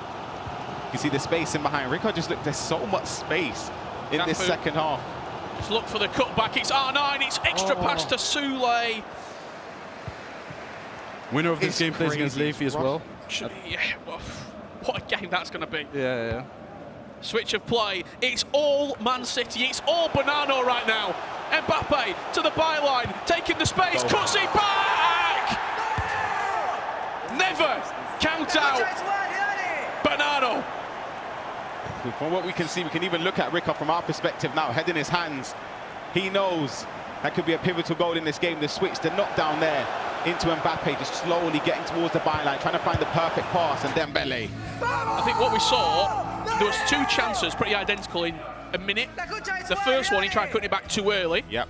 This one, he drove that extra step, got to the byline, and Rickard looks devastated right now. I think he realized that Rickard was not looking comfortable in these situations. I think the experience here also plays a big factor because Banano literally played almost all the events in the last year. Rickard, I think it's his first international land. Do you ever look across the stage in the middle of the game to see if your opponent's getting rattled or? No, not really, not really. I always try to think they're in a really positive mindset. Okay. Great tackle. Chance here for Danny Pitbull to make it 6. Pirlo, green timed. Company got one on it. Oh, that's a great block. He got something on it. Corner played short. We've seen this player lock corner being devastating, but Donnarumma comes through 3 or 4 players to get his hands on the ball. Fummer will fly forward once again with only one thing on his mind. Attack, attack, attack. Well, that's a great interception from Danny Pitbull. He was aggressive and he could get his rewards for it. Through ball into Drogba. It's a 50-50, but Donnarumma does well. Most of the times when you mess up so many big chances to get the 2-goal lead, the ball will go in on the other side. Yep. And again, you can see both games. A minute between them. The action is so tightly contested, we have to show you everything. Banano was 3-0 down. Danny Pitbull was 3-0 down. Let's not forget. Yeah. Don't go 3-0 up tomorrow then. Rule 1. Chance here for Fummer on the right-hand side of your screen. Henry is battling away, but Company does well as Banano misses out possession. If you turn your attention onto the left, Rickard has a chance to come forward with a lovely switch of play. Pitbull's playing really well as well. Danny Pitbull trying to create something. Rickard with a chance here, getting to the byline. That player lock cancel. Mbappe will win the header. Modric now into Toni Kroos, threading the ball back to R9. Mbappe! Wow. Rickard, he looks out of this game. Yeah, that's big, not just, of course, for the dynamics of the game to equalise, but I think the mental approach here. You can see the build-up again. Driven pass into R9, turn, and the extra pass here into Mbappe in the box there was so important. But as I was mentioning, just the belief that he's still in the game. Because when you're 3-0 up and you give away a 3-goal lead, you're in that position. Sometimes your heart sinks. You're just thinking, oh no, this could be a situation where sometimes you're already thinking ahead of the next round or the next game, but still gives him a lifeline. And you're just seeing the final nail in the coffin, you would imagine. Danny Pitbull with a diving header from Didier Drogba to eliminate Fummer from the eChampions League. Ryan's favourite. One of, I must say, one of my favourites. Danny Pitbull will go through and take on Encante if it stays as it is. I think one of the biggest changes with last week is now that Toni Kroos got a pink pass plus playstyle. Yeah, so and I think that you saw that as well on the Rickard goal, that he kind of had the opportunity to speed up the game with that driven pass because it's so fast now with Toni Kroos. And in the end, ultimately, he got the goal for it. I think, again, we talked about it last week, having just the confidence in the players on the pitch to be able to execute what you want from them. Banano will come forward with one final flurry here, 89 minutes on the clock. Aggressive defending. A goal at this point, you would imagine, solidifies the tie. Mbappe into Dembele. He's backing off, And Company gets an interception in the way. And now Rickard with 3 additional minutes. What do you do here, Manny? Do you play for last attack? Would you? I don't even know anymore. Oh, he's giving the ball away. Offside. No, it's not. Hold on. R9, Mbappe.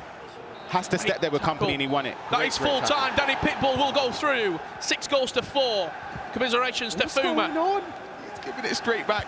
It is carnage at the eChampions League here. Both players giving the ball away in the middle of the pitch. Banano now with an air of confidence flows over him. Potentially can see a winning goal in his future. Cafu into Modric. Mbappe taking the space that's offered. Usman Dembele, he's won it back. What's happening? Keeper! Oh my God! He's won the player lock header, and that will do us. What have I just seen? What?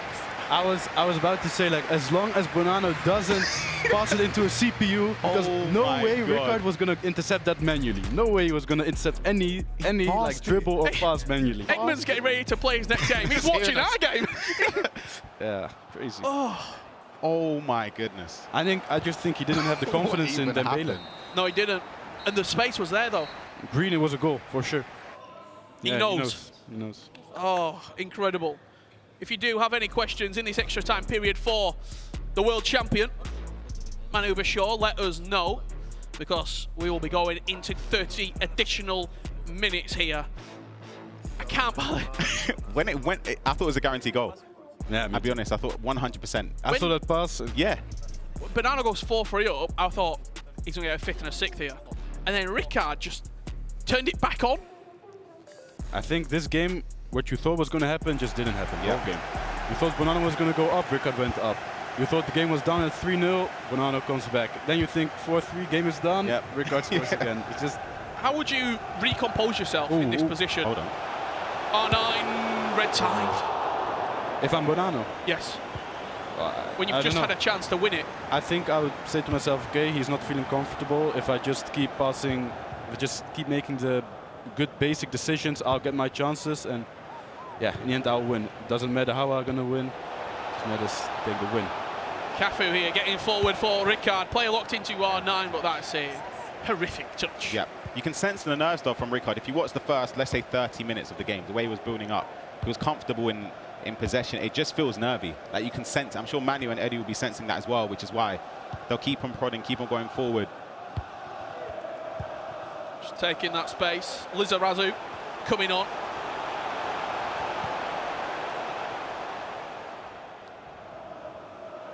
You've seen Umit here. That's coming up next versus Egman. Other side. Umit, other side if you want the camera. There you go. That's going to be a great game. Coming up in about 15 minutes time, give or take.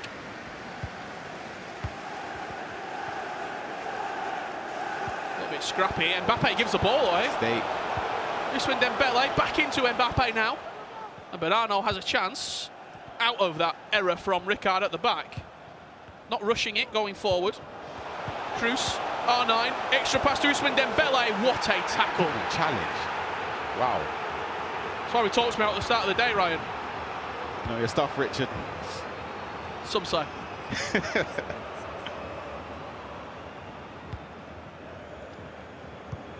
The secondary featured matchup, Andoni versus Riptorek. Maybe a name that you didn't have on your bingo card coming into today's action. However, he was very good in the groups and deserves his place 100%. in this knockout phase. Back to our featured game here. Rickard versus Banano. It's hoisted up for Drogba, but Soulé just getting in the way and getting that 6'5" frame in front of Didier Drogba. He's in. He's on time. He's onside. Ousmane Dembele is in on goal for Banano. It's a heavy touch. It's a scramble.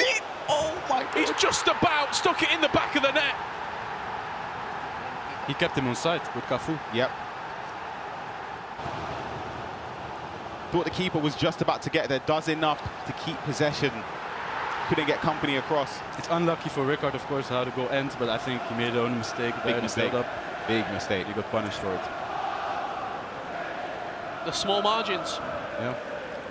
They're big on this stage. Yeah. Small margins have big impact when it's the eChampions League, Europe's elite, going head to head. I'm interested to see how Rickard will react to this. If he still has the belief to score another one. Because, of course, it's really hard for him mentally now, playing against a player defensively as good as Banano, to still have that belief. But really interested to see.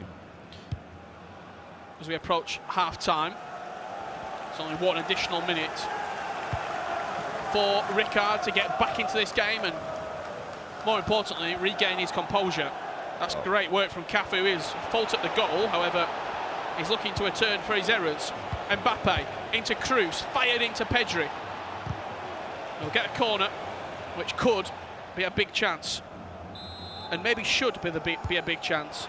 Short, player locked into the box. Drogba. Donnarumma does well. I want to ask you, Manu, because you know Levy very well. Yeah. Surprisingly. I mean, you've been teammates for a long time. You should know him very well. The winner of this game plays against him. Yeah. Will he be watching somewhere? Will the team be watching this game, seeing how they're playing, or just kicking back today? I think they're down at the player lounge watching this game. Of course, everyone wants to see what they're going to play against, and for sure there will be a more in-depth analysis tomorrow before he's going to play against either of them. We've got a question there from Shay. How do you counter constant press?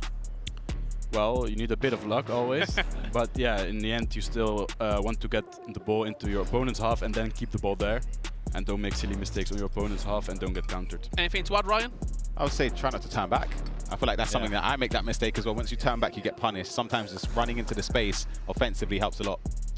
Well, we're about to get underway for our second half of extra time here. It is a cracker that we are witnessing here on the main stage. Rickard, 4-5. Real Yeti with a quick question before the action really picks up. How do you get your head back up after losing 3 quick goals? Well, I did it last week because I was 3-0 up and then my opponent Fummer equalized to 3-3. But you have to recognize your errors and try to avoid them and still have the belief that you're going to score yourself. Rickard, play a lot to the back post. He faked it and now recycles to Usman Dembele. Modric looking for the first time pass. But Banano will be happy to defend that all day long with plenty of orange shirts in the way, Ryan. Yeah, exactly. Again, similar to something that I mentioned earlier on, it feels as if Rickard has an attack mapped out in his head, regardless of sort of adapting to the way Matias is defending. He's sort of playing the patterns that he just wants to play regardless. I think Mati also clocked onto that. Yeah, and yeah, exactly. That's what helped him a lot. Way less trouble defensively. Lovely switch of play there from Banano. And the time is slowly ticking away for Rickard if he wants to try and force something out of this game. He needs a goal right about now. Banano looking to make it 6. Modric into Cruz. Now Usman Dembele, couple of step overs, it's green! And it's perfect from Banano. What a comeback, Manu. Incredible mentality from Matias to still believe after going 3-0 down. I think even after the 3-0, he didn't even immediately have like a response. Normally you have maybe a kickoff, you immediately score. Yeah. He was still struggling, hit the post, but still kept his head up. And it wasn't even a late equalizer. He got it pretty early, even went up still, and to even recover from conceding that equalizer to now being 2 goals up is yeah, really impressive. I think he was down by 3. Again, spoke about seeing the best and the worst of Matias in a lot of stages. I just feel as if it's obviously difficult to say, but he just started very tentative. Felt maybe nerves or it impacting his performance a lot. One thing though, tomorrow he won't be able to do that. Yeah, against Levy, because you go 3-0 down against somebody like Levy, I'll be honest. It'll be 7. Yeah. If you're not playing well, Levy will keep piling on that pressure. There's also just been a couple of mistakes from Rickard that Levy's not going to give you.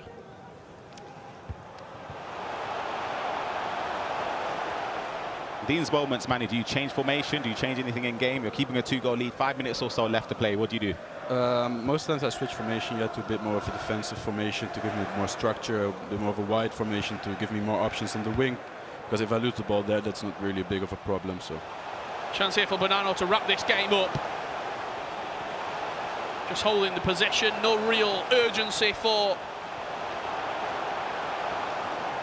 so Banano. This is what you do against constant press. Yeah. Asking. Yeah, here's a live example. Not that. Not that. Chance for Rickard to come forward. It's an offside trap, but Drogba's just going to get round the back. If he greens it across the goal, it's probably going to hit the back of the net. However, Donnarumma equal to the power shot. He needs to score this corner to still have a chance. Any sort of question, but I still think it's a little bit too late, even if he scores from here. Whipped in, Drogba wins the header. What a save! I think it just hit the keeper's head. Can we see that again, please? We have to see that save again.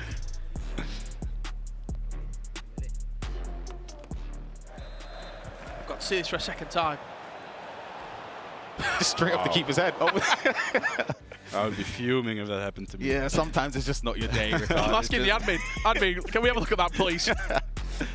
What we have to tell you as well, Fummer and Danny Pitbull, it finished 10 minutes ago or so. Danny Pitbull knocks out the 4-time E-League champion.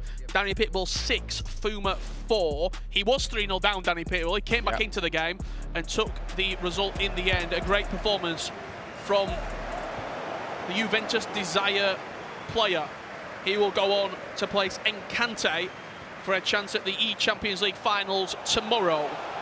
Banano in the final stages against Rickard. However, it is just too little too late for the Portuguese League champion.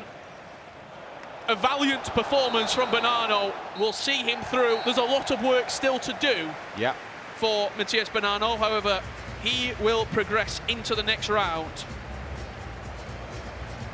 with a fantastic performance. He looks relieved. I think that is it. I think sometimes in these games when you win, it's more so the relief rather than the excitement of advancing to the next stage, because he knows that was a game on paper. I think it's fair to say he was a clear favourite. Didn't start that way, of course. He was 3-0 down in about 50 minutes, but after that moment, I would say he dictated the remainder of the game and extra time as well. Manu, for Rickard, do you have any words of encouragement? Obviously, you'll have been in tournaments before where you've been eliminated. What can he take out of this experience at the eChampions League? I think he's shown great level to go 3-0 up. Also, of course, he didn't win the game, but it still shows how close he is to the top level, and for sure he has got moments in the future to prove himself and maybe be back at this stage. Manu, it's been an absolute pleasure on the commentary position with you. Thank you for joining us. Good luck for tomorrow as well. Thanks. While Manu goes and gets ready to watch the next games, we're going to head over to the desk with Matias Banano. Thank you very much, you guys. Yeah, Matty, congratulations. You are through to the round of 16, our first extra time of the tournament. You made that pretty difficult for yourself, didn't you? It was so difficult. 3-0 down, and after comeback. What are you thinking at 3-0 down? Because, I mean, explain it. I think in the first time my defense was terrible in the win, and after in the second time I changed something and I think was better. Shall we look as well at a moment from that match? It was 90 minutes, 4-all. We thought you were going to make it 5-4. What happened? Was it the urgency? Was it the pressure? You tell us, Matty. No. Because my pass was for Ronaldo, not for Dembele. And I think I was thinking Ronaldo and after Dembele. And the ball was for Dembele. So. How much of a part did Edu play in this? Because at 3-0 down, mentally you were out of it. And then I remember the first goal went, and I didn't hear anything from you, but from Edu it was a big, come on, let's go. Did he get you back in the zone? I think it's so important because after 3-0 in the kickoff, sometimes I take the ball and I run. Edu told me, relax, chill, 3-0, but we have time, so it's so important. He's a calming presence. What, though, does he tell you about the person you'll be taking on next? Levy. Rav was telling us the car journey when you were saying, what are these guys doing in the Dutch league? Levy's a different player altogether, isn't he? Yeah, obviously Levy is one of the best in the world, and I need to improve for tomorrow because if I play how today, maybe I lose, but I don't know. It's the Champions League, Matias Banano. What is it about this tournament? You just always seem to pull through somehow. Yeah, it's a dream in Champions League. I say in middle of the match, Mati, it's Champions League. Please, it's Champions League. 2 years ago, I lost the final, so I think it's the moment. It's the moment for a big tournament. Unfinished business. Yeah. He's close. One step closer, Matty. We'll see you tomorrow. Congratulations. Well done. Right, guys, we're going to take a quick break right now. But on the other side, we get to see a former world champion. He's in action. He's sitting just over there. But whilst we have a moment, we still have that Easter egg for you guys to guess as well. Last week, it was the Dutch League. What is it this week? Take a look. Right, we'll see you in a few minutes. So I can start, okay? Sou adepto do Benfica no futebol. Sporting are the current champions of the league. Foi nesta liga que o Diogo Jota começou a jogar futebol profissionalmente. And I won the esports league.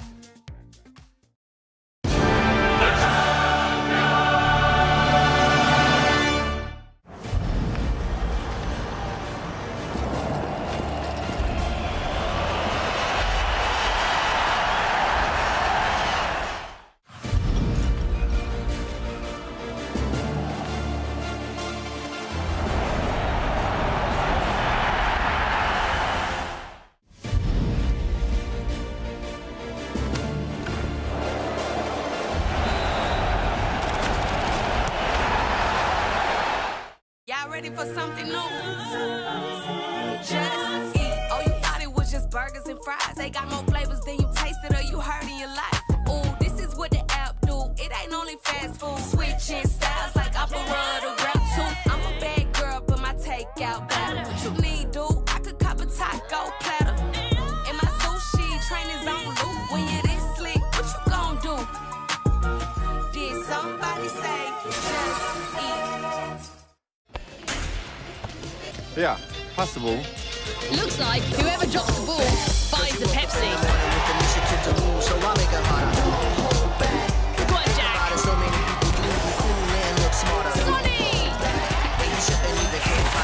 Saved by Leah Williamson. Wow, Vinny Jr., game over. Wait, there's only one Vinny J. Pepsi, thirsty for more.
Welcome back, everybody. You're joining us at a stage where 4 players have already booked their spots into tomorrow's round of 16. 4 more still to be decided. One of those, Richard Buckley, is Riptorek. He's taking on Andoni. I think he's probably a little bit tired. He's got a story, hasn't he? He certainly does. So he's got a full-time job. Yeah. He works in logistics. He was working yesterday. His work didn't let him have the day off to travel. So all the other players were here yesterday practicing. He finished work at 3 p.m. yesterday. He travelled 4 hours to the airport, and then he got into London this morning, I believe, at 3 a.m. He's had a little bit of a sleep, come around in the hotel, and the person behind him is his girlfriend. I know, love that. Brought along. If he wins the eChampions League, maybe look at a different line of employment.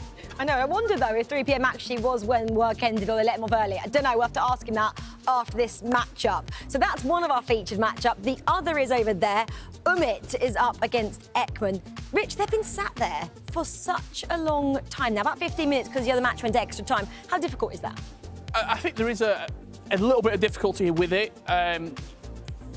Now it's time to lock into the moment, though. I think that's the big thing. I mean, Egman and his coach were watching the Matias Banano game. They were reacting with us on the commentary. Umit was obviously having a little look at the camera. He was sort of getting himself ready, but I don't think there's any excuses. You know what to expect. You've also had a week to prepare for this individual game.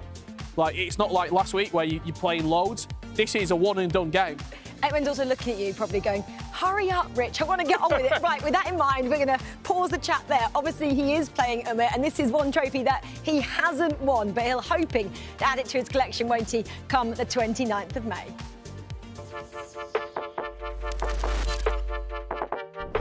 I'm Umut and I'm playing for Rebels Gaming. I think the German league is one of the best leagues in the world. It was really hard to reach the top 4, and I'm happy to be here. I lost against Johnny for the World Cup, of course. I would be really happy if I play him again in this tournament. I want to take my revenge. The eChampions League is one of the most special tournaments in the year. also for me because I've never won the eChampions League. I'm a really emotional guy. I hate it to lose. I hate it really much to lose. I just want to win every game. I'm good in defense, I'm good in the attack. I can also adapt to other players. I won many tournaments, so I think I also have a good name. No player will be happy to play against me. So, as you can see, Umut is getting prepared to match against Egman, and we're gonna have the chance to analyze a couple of attacks and defense of Umut in the last weekend. So, as you can see in this first clip, we're gonna see how Pirlo is attacking on the wing, and if we just stop the clip after this step over exit, you can see how probably Mbappe was to go and attack this space, but you know who's gonna be there to stop him? Sule. So you're gonna be thinking about attacking this space, but what about this space that could maybe open up there? That's what Umut does, and if you open up the clip, maybe he doesn't go for the shot, he goes for the extra pass to come R9. I mean, his understanding of the spaces and angles for me is out of this world, but his defense against Encante wasn't as good. And as you can see in this clip, Cafu's running by the byline, he's crossing it to Pedri, who knocks it down and scores a beautiful goal with R9. So the defense wasn't there, but in my opinion, the mental side of Umut wasn't there in this match. So you can see Umut is one of those players who gets a little bit frustrated when things aren't going his way, but that's why he has coach Daniel beside him that probably will make it to, you know, concentrate in the match and try to win the match against Egman now, because at this moment, he has won the 1v1 World Championship, 2v2 World Championship. Now he has to win the ECL. Egman is there to stop him. Let's see what happens now. When we are watching Umut play, you expect greatness. Egman has been the surprise of this tournament.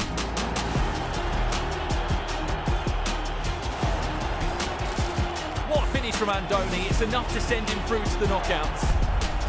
Rickard, one step over, screen time! Oh, what a finish. Well then, the games keep coming quick and fast here in the eChampions League. You might be wondering who that giant is there. He's 6'7". How tall are you, Tom? 6 foot on a good day. Yeah, I'm not 6 foot. Johnny, welcome back to the eChampions League. You're in action tomorrow because this man has been unbeaten since the virtual Bundesliga, which he won, and on the way through, he also beat Umit there as well. We're going to be asking you many questions. You guys at home can ask him many questions as well in the Twitch chat live now. Johnny, how are you, my friend? I'm fine. I'm very fine. I'm happy to be here and have tomorrow. I hope so I can win my game versus Theater Dailo. He won against Hazard. It's going to be a tough game as well, isn't it? Yeah, He won of 7 course. goals to 3. We want to ask you straight away about that man who's not that far away from us right now. You beat him on 2 different occasions in the virtual Bundesliga. Last year, in your come-up, in your sort of big breakout season, you stopped him from winning the title. And then this year, you beat him in the semi-final. I mean, so far on paper, you've got the results in your favour. Yeah, I think because this year is a very important match for the World Cup. I won against him. So, but Umut is a world-class player. I think he wins this game against Egman. Yeah, I mean, I think we've got our Umut here. I think he is one of the favourites in any tournament he plays, right? He's been at the very top now for maybe 4 years, and I expect big things from him here. What's impressed you so much about Johnny, Tom? Because he's come through flying this year. He qualified for the World Championships. As we said, he played 16 games in the virtual Bundesliga for SC Paderborn. 1-14, drawn 2, and he's not lost since. Yeah, it's outrageous. The level now, especially these days with how good the players are, for Johnny to be going undefeated in that. I remember in the World Championship last year, in the group stages, undefeated as well. And I remember us playing last year, how direct you are, how many different ways you can score. It's impressive. Well, we're on to this one now. Umit looking to get us started early doors. 3 minutes in, he takes on Egman of Club Bruges, who has also been the surprise package too. Did Egman surprise you last week? Because he surprised me in that group, but obviously most of us expected Tex to get out of it. He got sort of Tex's spot, you could argue. Yes, of course. The group Egman plays, the group was very good. And so third place is very good in this group, but it's so bad for him because today he plays with Umut, and Umut is a world-class player. Yeah, congratulations getting out of the group. Here's Umut. Egman first chance. And it's a perfect start for the Club Bruges man. Surprise, surprise. And this is the goal again on the replay. Tony Cruz finds the feet of Thierry Henry. It's that finesse. that is enough to squeeze it past. 5.5 minutes in, Egman is really showing exactly what he's all about in the Champions League. As we said, made it through in that difficult Group A. The Group of Death, he called it. And for Umit right now, we saw it last week, Johnny. He gets quite animated, doesn't he, when it's not going well for him? Yes, but I think he has the quality to come every second in the game. He can score a goal, so the game is not over. It's the 7th minute, so it's enough time to score many goals. Here's a question coming in from Crossness for you, Johnny. Tom, maybe you can answer this as well. Who is the most underrated player or item on FC24 in this knockout stage? In your team, who's the most underrated player, would you say? Well, I think it's Musiala, because he's my right back, and he's so good at offense, but not so good in defense, but I think it's a very good right back for me. Musiala is your right back? Yeah, of course. What's he doing there? It's very good in the offense, but Umut. It's a good spot now. He's so good in the offense, so he plays. I like the way you think, Joe. I like the way you think. Attacking, yeah. Johnny, have you got any play style pluses? In real life? Yeah. I think area plus. Yeah? Yeah, I think so. I'm glad you said it. You will not be missing a header anywhere on the pitch, would you? João Cancelo whips it in. We have a breakthrough over here. It's Rickard. He may have came in late last night from Poland, but he is very well rested. He told me he had a nice long 8-hour sleep, Tom, this morning before he came into the studio. That's all you need. Apparently so. He leads by a goal to nil. Rickard. I saw loads of love as well. Loads of Polish fans spurring their player on towards the back post. Egman is 2-0 up in 14 minutes. And it's not looking good for former world champion and two-time Champions League finalist Umit, who has got his back against the wall this early on. He's not going to be happy with João Cancelo there, Tom. No, he should have won the tackle, and then once you allow that cross to come in, Drogba's winning it every single time. But what a great start for Egman. Saw similar early with Marley, actually. He went 2-0 up, and there was time to come back. So Umit, a lot of time left, but yeah, not how you want to start this game. In these scenarios, Johnny, of 9-minute halves, you're 2 or 3-0 down. How important is it in your mind to be like, look, there is so much time left? Yeah, of course. So 9 minutes is so long. You can score in 2 in-game minutes. You can score 3-4 goals. So it's nothing over. So Umut, it's a good chance, but I think he scored 2-3 goals in the next 20 minutes, I think. I think we saw in that last round, Tom, didn't we? You can't write off anyone. Fummer, 3-0 up, he goes out. Matias Banano, 3-0 down, he goes through. Yeah, we're seeing a lot of comebacks. I think just with the longer halves, players showing good mentality. You've got Henry here looking for a third. Egman. I tell you what, Tom, Umit should be dragging João Cancelo off that pitch right now. 2 or 3 moments there. He has just not been at it. We don't see it often, Brad. We could see a first half sub here. Get Musiala in it right back, Johnny. Yeah, of course. I think the most important thing in 9 minutes half is the mentality. So you can, every single minute you can come back. Well, Rickard finds a second over here with R9. What a start for him. And what a goal back this is for Umit over here. Timing is perfect. Goals are flying in. We see many goals in this game, I think. Yeah, definitely. Well, Cancelo was involved in the build-up there. He sort of redeemed himself ever so slightly. Yeah, I think Cancelo, one of them players, probably better in the attacking third, similar to your Musiala. I wouldn't trust him defensively. I think sometimes he's not strong enough, but that is what he is capable of. And yeah, it seems almost in these games you don't want to go 2-0 up. The amount of players that are throwing leads away, I think it might shift the mentality. We see Umit again here, looking dangerous. And we've actually got a question in the chat. How can we defend like Johnny? What's your tips? How many goals you concede in the groups? 2? I think 3. 3, yeah. How do we defend like you? I think it's the former is the key, the formation. So I play very defensively. So in the group stage, so not many goals I score, but I defeat 3 goals. So the formation is the key, I think. And the formation 4-4-1-1. Yeah, of course. Yeah, I like it. I like it. Something different because we see a lot of 4-3-2-1. I think all these players play 4-3-2-1. Yeah, everyone. But I think that change of formation can mean a lot. We've got another question as well. How are you able to keep your players in position? Mine are always all over the place.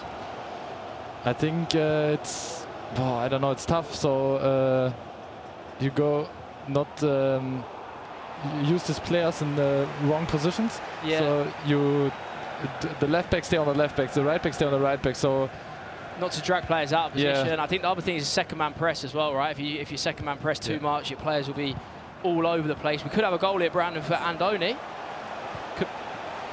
Could be a goal back. Pirlo looking for a cut back inside. It is. And it is Andrea Pirlo from centre mid. Let's pull the goal back for Andoni. Back to this one now.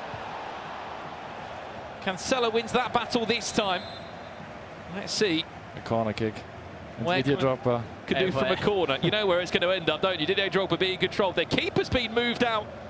I mean, he put him in the right area there, Tom. He did get a hand on it. This is still very much alive, though. Jesus. Very aggressive from the corner. How far his goalkeeper was out. Tony Cruz intercepted eventually. In terms of your team, Johnny, coming into this week, have you changed anything from last week? Yes, of course. R9 is for Henry in my striker position, because Henry scored no goal last week. So I did a change, and R9 is on my striker position. Can you believe that, Tom? He had Omri in his team last week, and Omri didn't score a single goal. No goals. Umut could score one here. Very, very close. But yeah, so you decided R9 over Omri. I guess you're not really using Omri's finesse too much. Try something different. And Henry's finesse is so good, but I came in the spots to finesse with him. Yeah. So I think I play R9 because he's so fast. So I play many long balls, and with R9 it's so easy to score goals with him. It's because he's so fast. Long ball over the top, finds R9 with a flick on him. It's slowly sort of finding his feet back in this one. Again, remember, 15 million coin squad here in the Champions League. 3 icons maximum. And these UCL items and heroes that you can only use. Get your questions still in. We have got Johnny Avessi Paderborn here in the eChampions League. We're also on the commentary for this game. A player that has played against him a handful of times. He's also in the knockout stages. I think every player plays Drogba. Mbappe around the corner. Andrea Pirlo with a couple of ball rolls. Still Pirlo with it. Company left in no man's land. They're just in enough. It seems that there's so much dependence on Drogba though as well, because he's the only one that's offering that aerial presence. Yeah, of course. He wouldn't. Oh, Drogba. Speaking of Drogba, does he fancy a power shot? He does. Drogba's so good in the air. So it's with a corner kick with Drogba. Drogba. Nearly right on cue there, right on cue. I think he's a menace as well because of the power shot, because he can win a corner from doing that. If you hit the power shot, it's always going to be a dangerous chance. You might go in, might be saved, goes out for a corner, and then obviously with his aerial the way he is, Drogba's a man in every team. I think something to keep an eye out with Umut as well. The amount of triggering runs, always players on the run, always 3-4 options, and it pins Egman's defence back. You'll see whenever Umut switches it, you'll see 2 or 3 players triggered straight away, and then it will pin the defence back and give him an opportunity to create some space. Good spot for Egman. Can Jesus turn? He can. Mbappe, one-on-one, squeeze it to the near post. Just the extra second there, Tom, to have composure. Might be my favourite goal from today, you know. Good, very good composure here. See the Berber spin cancel, and then that, just waiting for the goalkeeper movement. Made it look easy, because them situations can be difficult reading that keeper movement, but yeah, really, really well worked. It's very good from Egman, the goal. So with the cancel before the shoot, it's very, very, very good. Don't always see that cancel as well, the Berber cancel. Not many players using that, so yeah, very good goal there. Egman is a very good offense player, I think. Yeah. Scored many goals in the group stage and scored 3 goals in 43 minutes. Yeah, against Umut, and Umut is a very good defense player. Played him last year, and I was 3-0 down very quickly as well. He can play. Speak about leads being thrown away. Well, Andoni looks like he's also got another goal back. Pirlo to Drogba. 2-2 all square over in that game.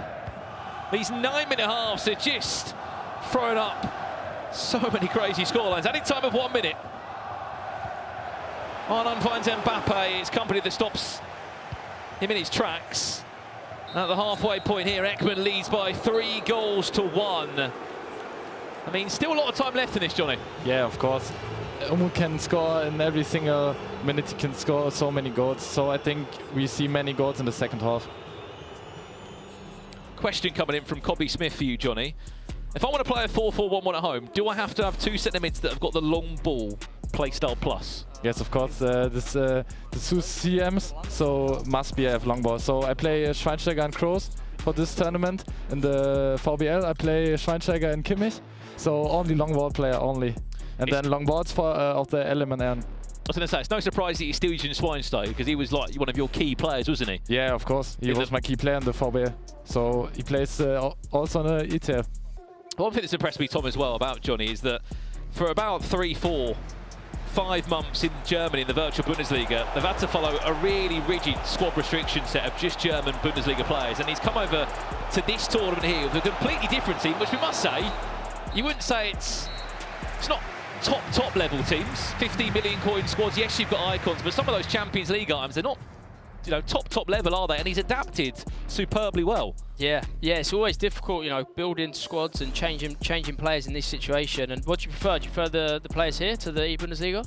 Yeah, of course. Yeah. I think the players here are much better than in the it must feel good to make the step up. Yeah, you know, like sometimes if you play at home, you play with a weaker team, and then you get some better players in. It feels good. So I can imagine it feels much easier than when playing in the Bundesliga. As we said, his biggest change he's made this weekend. He said goodbye to Thierry Henry. He's brought in R9.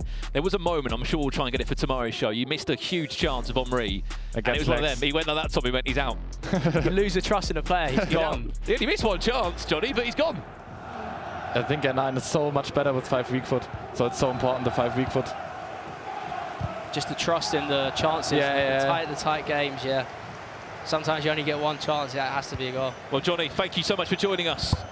We'll catch you tomorrow in the knockout stages. He will be in action tomorrow in the round of 16. Where, of course, he will be taking on Kurt Dilo. Do not miss that one as we come back from it to get himself the goal. Times it green. Petri pulling Umit back into this tie. Yeah, this is going to be a good half, Brandon. I can feel it. These two love scoring goals. Umit working it really well, right to left.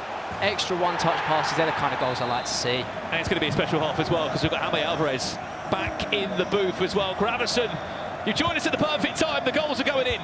Yeah, I mean, you had the current champion of Virtual Bundesliga. Now you have me, sorry about that. But I guess we'll enjoy the second half. Pirlo, Umit finding his feet and finding his confidence in the final third. Petri punched it into Drogba. One more inside to Mbappe! The man who's on a mission for an eChampions League trophy pulls himself up from the ground at a 2-0 deficit. We've only played 5 minutes of the second half and he's already back square. Tell you something about Umit that he swears by is it's a game of first touches. He always says how important the touch is, and you'll see his goal there. The little touch with the left foot sets it up perfectly. He is the master of that. I've been watching his games for years, and the way he always takes the right touch, whether it's back up from where it's come from or let it roll across his body the other way. We've got a goal for Rickard, ball roll around the keeper, and he's now 3-2 up. Drogba scores again. We're not surprised, are we? No, not really, and especially this year with the effort touches coming from Umut, they're just too strong. So he works up the angle in a perfect way, and there's not much you can do defensively. Maybe not pull position players out of position like he did tackling with the fullback, but I mean it's hard because he just keeps the pressure so high. There's not much you can do. What is going on over here, by the way? We just left it a second ago. Rip Torek times it green with Didier Drogba, who just not messes about with that one at all. 4-2. I think you really need to stop the cross. You really should have emphasis on getting out to the player here. Umit potentially in a crossing position if his player can make it. Oh, just about. But yeah, these crosses, I think you really, the contesting, if your contesting is too late, you need to be trying to get at it and stop it from the byline there. 3-3, all square here. Remember, the winner of this game will go through to play against Mani Bashore. We could be in for a world champion v world champion matchup potentially, unless Egman's got something to say about it. Times it reds, and that's the difference sometimes. I really like the way Egman uses the playstyles with the driven pass, now with the air plus. Henry. Oh. Yeah, that was the finesse. That was what I was talking about, but it's the way he really understands the playstyles, which, in my opinion, is the main key this year. Yeah, for me, whenever I'm looking at a player, the first thing I look at is their playstyles now. You can have whatever stat you want. If you don't have the playstyles, I'm not interested. Man, you had the king of the playstyles over here, Johnny. The understanding of the long ball pass, crazy. R9, Pirlo, Cancelo. You saw the idea there, Tom, you were looking for as well. You see them, you see what he's doing. There's a cross that was lofted towards that post. We're going to a pause menu now.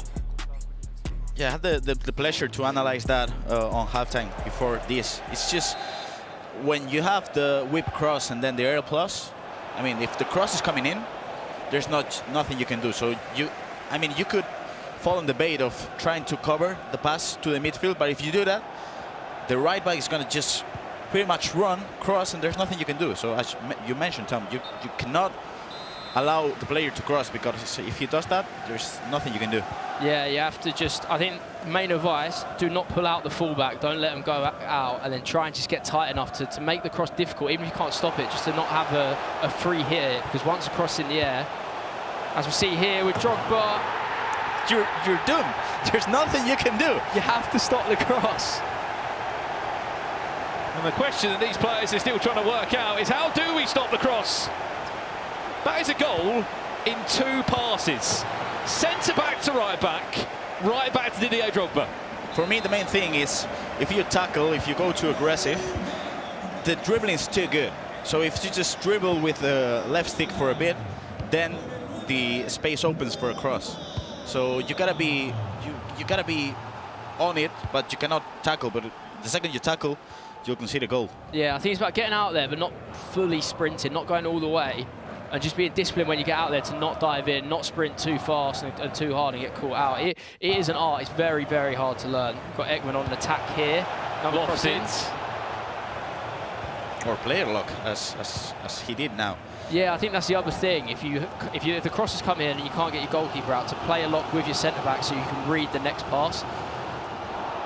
If you go from left centre back, press the sticks in and go to the right, and then go to the right centre back who'll be marking the pass. That's the next step to it. But even if you do that, you have to pray that your player catches the ball, because he could maybe leave. Toni Kroos to Thierry Henry. Times are green out for a corner again. You know where this is going to end up. Number 10 v number 11. Drogba against Drogba. You can just see Umit manually controlling it. It'll be Egman that will probably leave it late. There we go. Flicks onto him now. Oh! Smart. Pretended to go to the near post and then knew it was going to fall there. Quick one again to Drogba and Pirlo. It fooled me. Just about gets in the way. It's aggressive from Mbappe. Egman still in possession. 22 minutes left on the clock here. Winner goes through to play Manibishore tomorrow. In the round of 16, lofted it deep. Oh, save with the head of Donnarumma. We're going to have to see that again on the replay. When possession does go out, how on earth has Donnarumma got that? You are playing.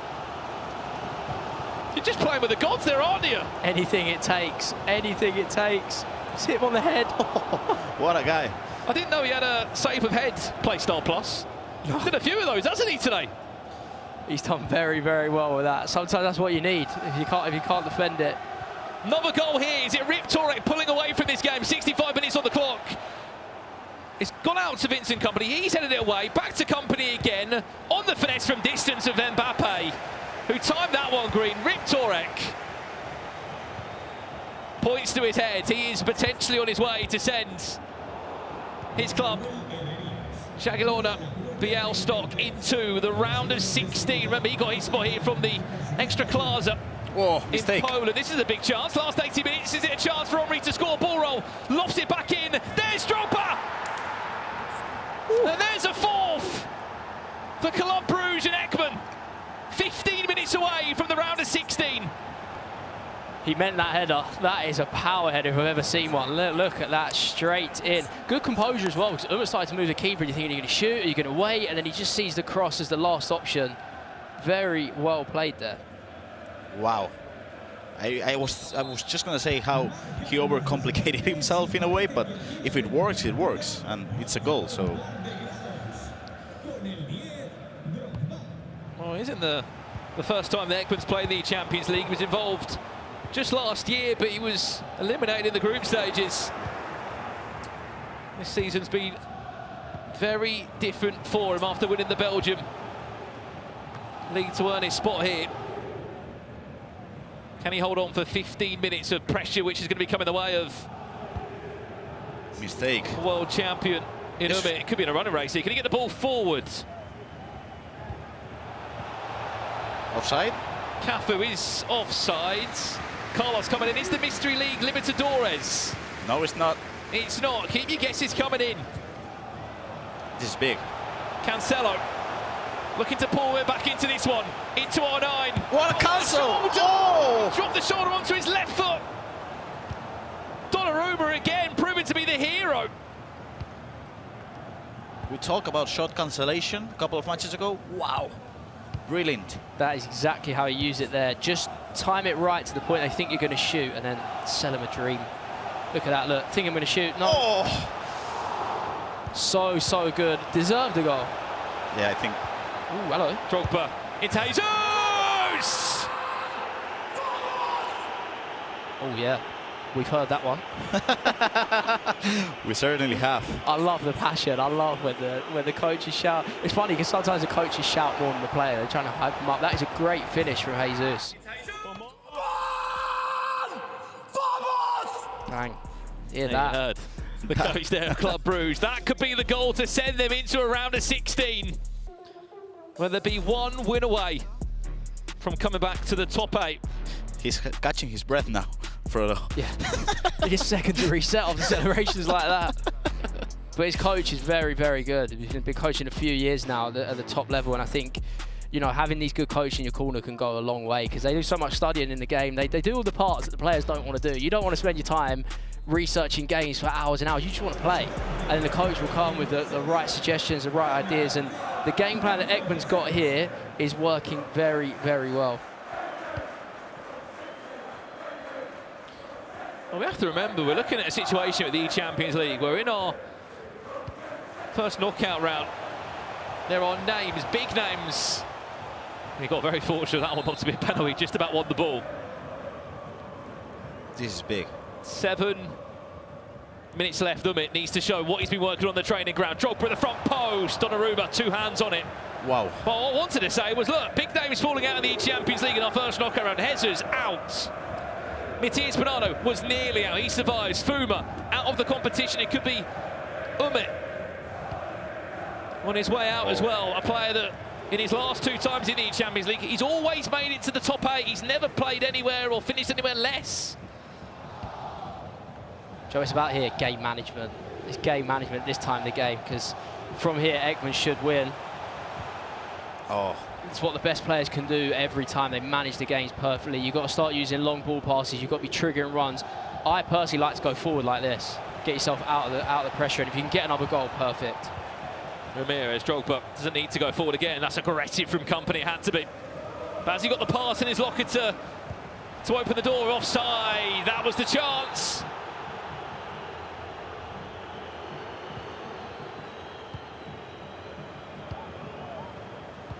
Egman dealing with this pressure so well. He's finding the gaps in between all the press. Drogba to finish the tie! He's on a rampage! He made his way out of the group of death, some called it. And continues to be the surprise package here in the Champions League. He will be on his way to a round of 16 to take on another world champion in Matias Banano tomorrow. And that is how you manage a game. You get another goal. I think it relieves all the pressure off you. Instead of worrying about keeping it at the back and going there, go for the goal, because now the game is done. He can sit back, relax, and look forward to his game against Manu tomorrow. And as I mentioned before, Umut, 1v1 world champ, 2v2 world champ, but it seems like there is always a competition that is tough for a player, and it seems like it's ECL for Umut. Yeah, you notice that sometimes. Players struggle in certain tournaments. It's difficult. You can see how much it means to him as well. As I said, he's never not made it to the top 8, and you can just see how animated he is. I feel like it's the trophy that's been missing from his cabinet, isn't it? He's won the World Championship, he's won the German League. Unfortunately, that's a full-time result there. Let's jump over to this game where we are also approaching a full-time result, unless Andoni fancy sending us into an extra time, maybe. No more passes. That one is not done yet. This one is Club Brugge and Egman into the top 8. His best ever run in the eChampions League. He takes on Matias Banano tomorrow. You won't want to miss that one. Well, let's jump back to this one, Gravison, because there is time and there is a chance.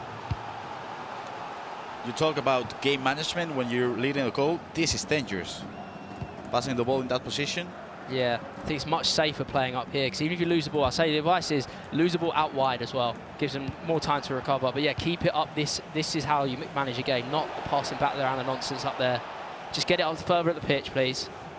Oh, I don't think he's listening, Tom. No. I don't think he's listening.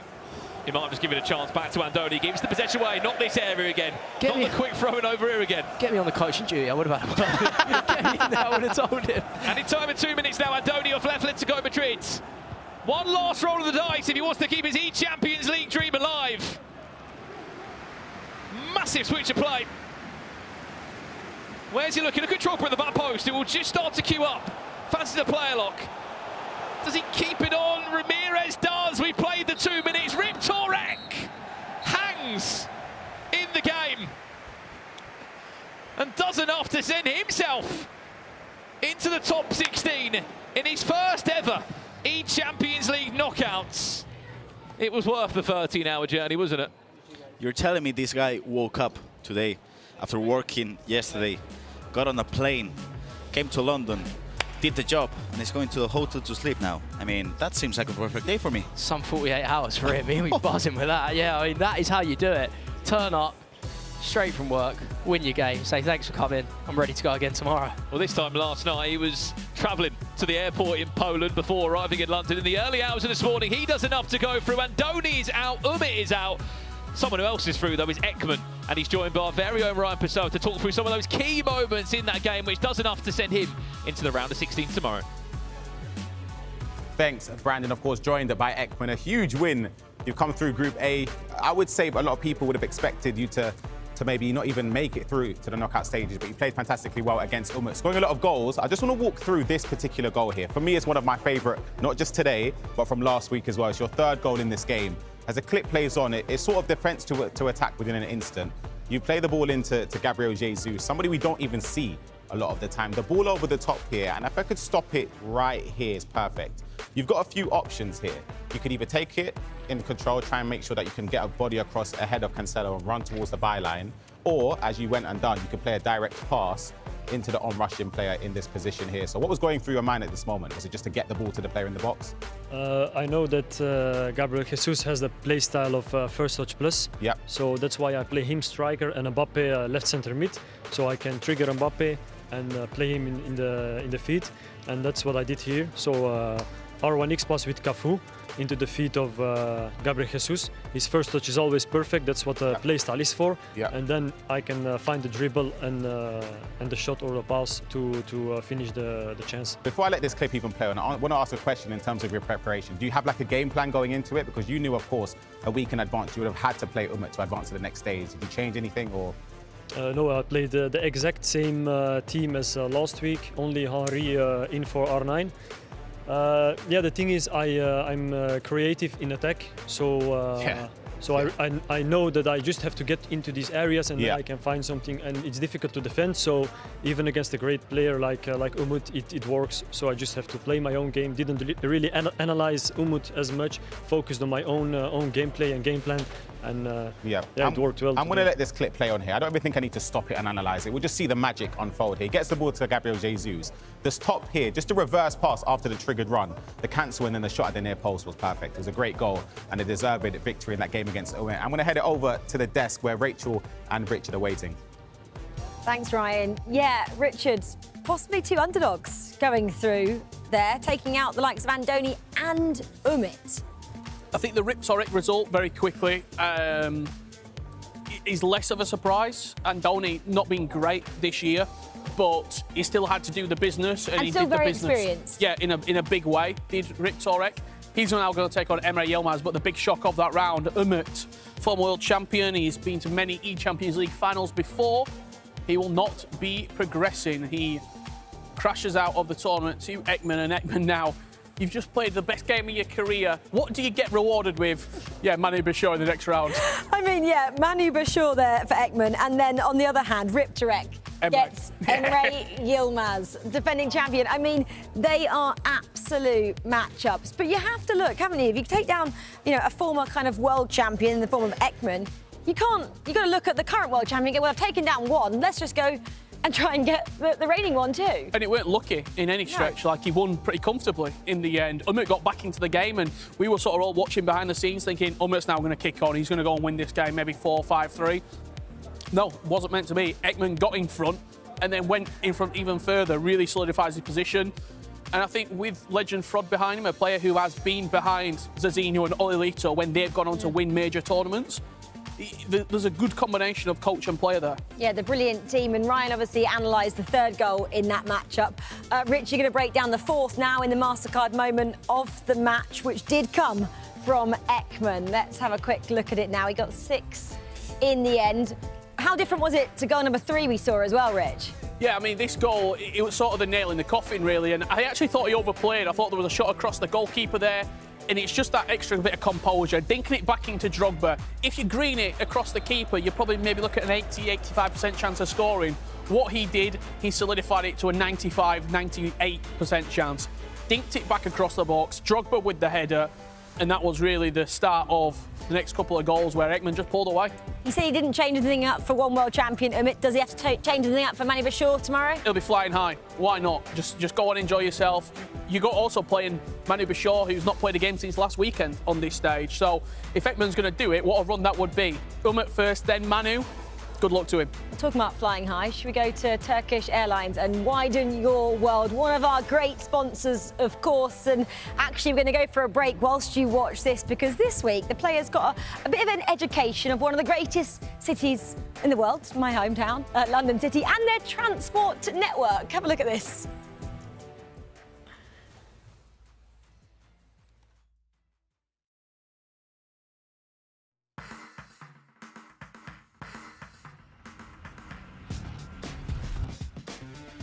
Name? No, one I think. Wembley Station. My favorite line is Elizabeth line. It's clean and it's very comfortable. Stations. There's so many. I know St. Pancras Station. But I always walking. I never use the subway. I don't know. I love all the stations. É a minha segunda vez em Londres e nunca tive a oportunidade de andar de metro. Westminster, Leamington Spa, Shepherd's Bush, Elephant and Castle, Stratford.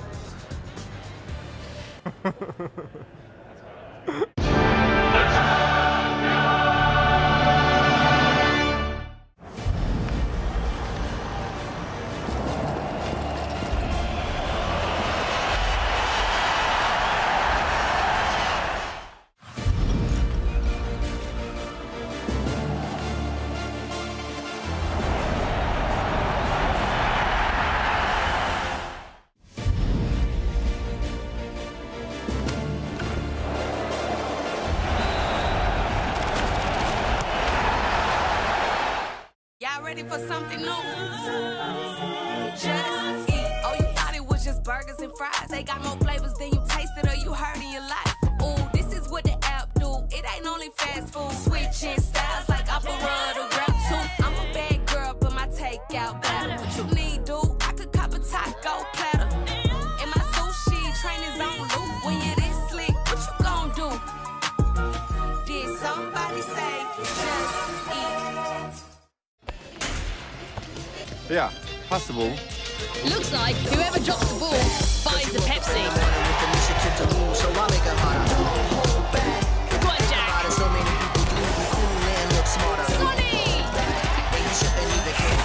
Saved by Leah Williamson. Wow, Vinny Jr., game over. Wait, there's only one Vinny J. Pepsi, thirsty for more.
Well, welcome back then to the eChampions League knockouts. The final set of fixtures coming your way.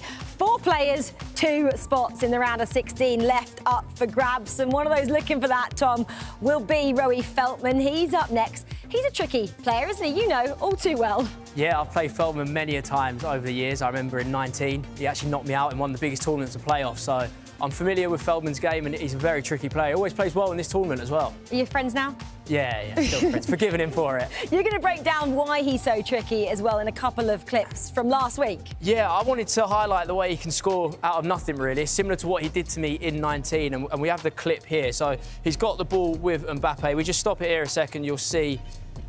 He's very good at crossing. Crossing is what his speciality is. And he's coming in here and he's looking for Drogba. We've seen Drogba all tournament long running riot. Now, what I am impressed with, if we can just bring it forward to when Drogba's going to win the header, he has 2 options here. If we just stop it there, we have one. I think a lot of people might take this one. Yep, let me just get my first time on the board. You see, a lot of people would shoot from there, right? The next level to this crossing stuff that we're seeing is actually the pass. You see, it opens it up to... Let me get this arrow back. Faulty screen, Tom, it's not you. Here's what it is. We know where the pass is going. It's to R9 just there. And then when we play it through, he plays it through to R9 and it has an open goal. But yeah, it's very impressive because it's out of nothing. You don't really expect it when it's there. Quick cross and he always scores. The second goal I want to highlight is actually how direct he is from the long pass through balls as well. We see Toni Kroos this year talking of the importance of play styles. He's got the long ball pass.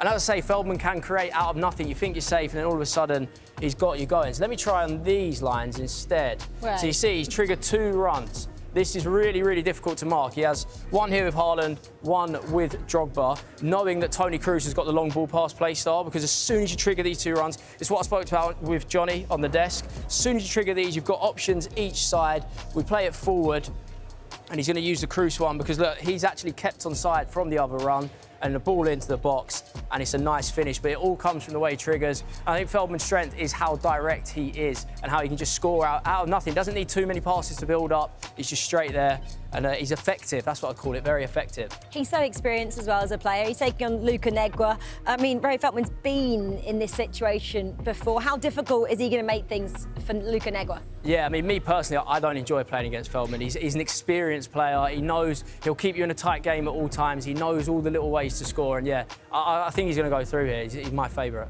Favourite there, ISO Power Di Fernandez, the other matchup. Who's going through on that one? I'm going to go ISO Power. I love putting him under pressure there. ISO Power then, and Roy Feldman is what Tom Lee says. This is your final round of fixtures. Enjoy. Umit and Egman is through to those eChampions League knockout stages. Robbie Feldman back into the knockout stages again in his 3rd eChampions League.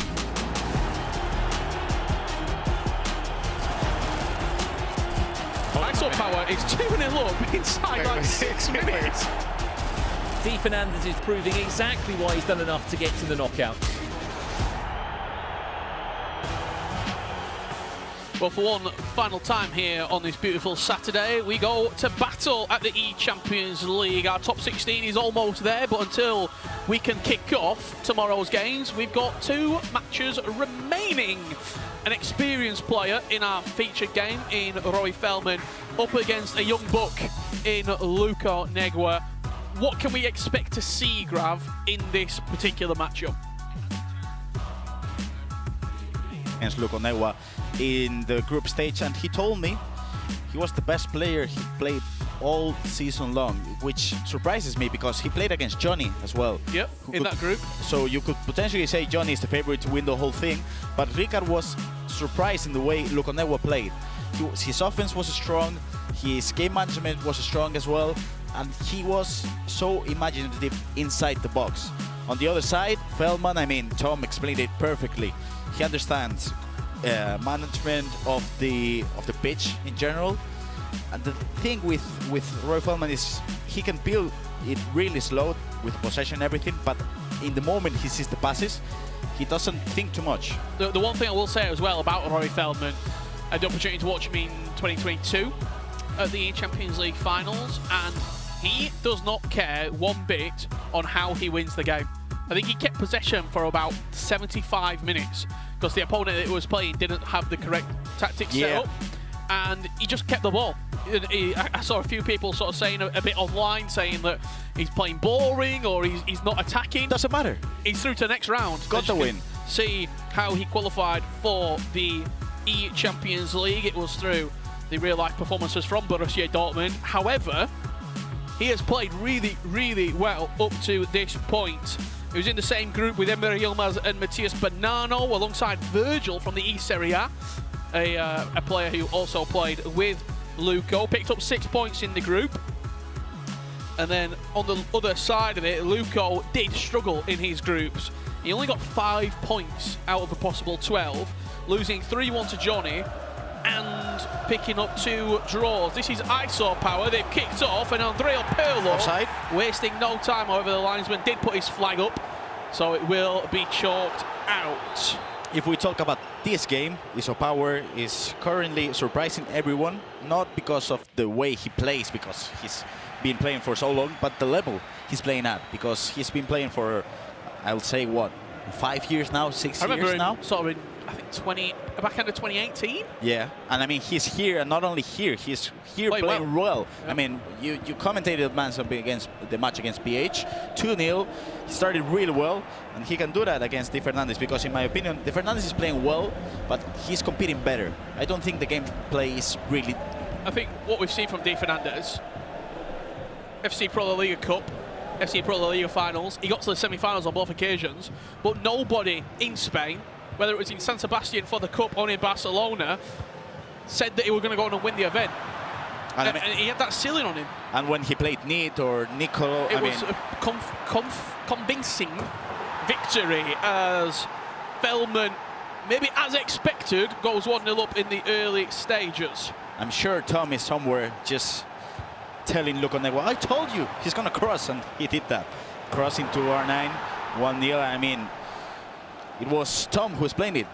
The Feldman is a master at crossing. He understands the angles, the spaces in a really good way, and he didn't take long. 5 minutes, I think. Yeah, there's also been a goal between ISO Power and Di Fernandez coming from the corner, recycled to the edge of the box. Toni Kroos waiting for the run of Pedri, who drifts past the defender. No doubt about that finish as Di Fernandez goes 1-0 up versus ISO Power. The extra touch with Pedri was what mattered really, because when he did that, there was no response from the goalkeeper. You might be wondering, there's so many players that I know about. Anders Vergang, where's he at? Well, he lost against Levi Finn, who the winner of this game will play in the next round. You also think of an Italian player, Obrun. Where's he at? Luco beat him 7-1 to qualify. Well, for example, you would think, where's Tex? Well, actually, the player that eliminated Tex was Nit, and Nit is waiting for the winner of ISO Power and Di Fernandez. So yeah, I mean, big names going out, and this is basically the ECL. I mean, the best players in the world competing against each other, and obviously people are gonna get dropped out. Yeah, absolutely. Just as we saw in shocking scenes on the main stage, Umit moments ago eliminated from the eChampions League. And look, I think that's a good indication that you've got your favourites for tomorrow. Emre Yilmaz, Manu Bashar, PH, Zayn, Neat, Levi David, Johnny. One of those big names, maybe even a couple, will fall. For sure. It's not going to be as simple as all the players who progressed into the round of 16 all go through. That will not happen. It's a Richard Bucket promise as Di Fernandez comes forward. This is Mbappe recycling the ball to Toni Kroos. Lovely pass to Cruyff. Quite interestingly. Yeah. And 2-0, Di Fernandez leads in that matchup. Curious. I mean, I remember in La Liga FC Pro he was using Stoichkov, which was a weird pick in a way. Now he's using Cruyff. He likes those picks, and I mean, they work out well for him because he's here and he's leading the game, 2-0. Offside trap played there from Luco, not allowing the space down the line for Roy Feldman to progress into. Pirlo just running out of pitch on this near side. Yeah, that's a beautiful build-up. Whoa! What a pass that is. From defence into attack in the blink of an eye. R9 puts Luco back level. You could say Feldman got Feldman in a way, because, I mean, not only the pass with Guardiola, which was manual, I gotta say, but then the cross into R9 with a playstyle plus, and a beautiful finish by R9. You saw that a lot during the Serie A, fullback to fullback with that full manual pass. It just so, the success rate on it is crazy high. And not often do you get a bounce like that where it goes all the way through. But clearly Luco knows what he wants from that pass, and he wouldn't be queuing it up. I got a good anecdote with this. Iago, the Argentinian guy, told me, you have to put full max power, because if you do it, there's no way the ball goes off the pitch. Tried it, went off the pitch, never did it again. And that's why you're in the commentary booth. And that's why you cannot trust Iago.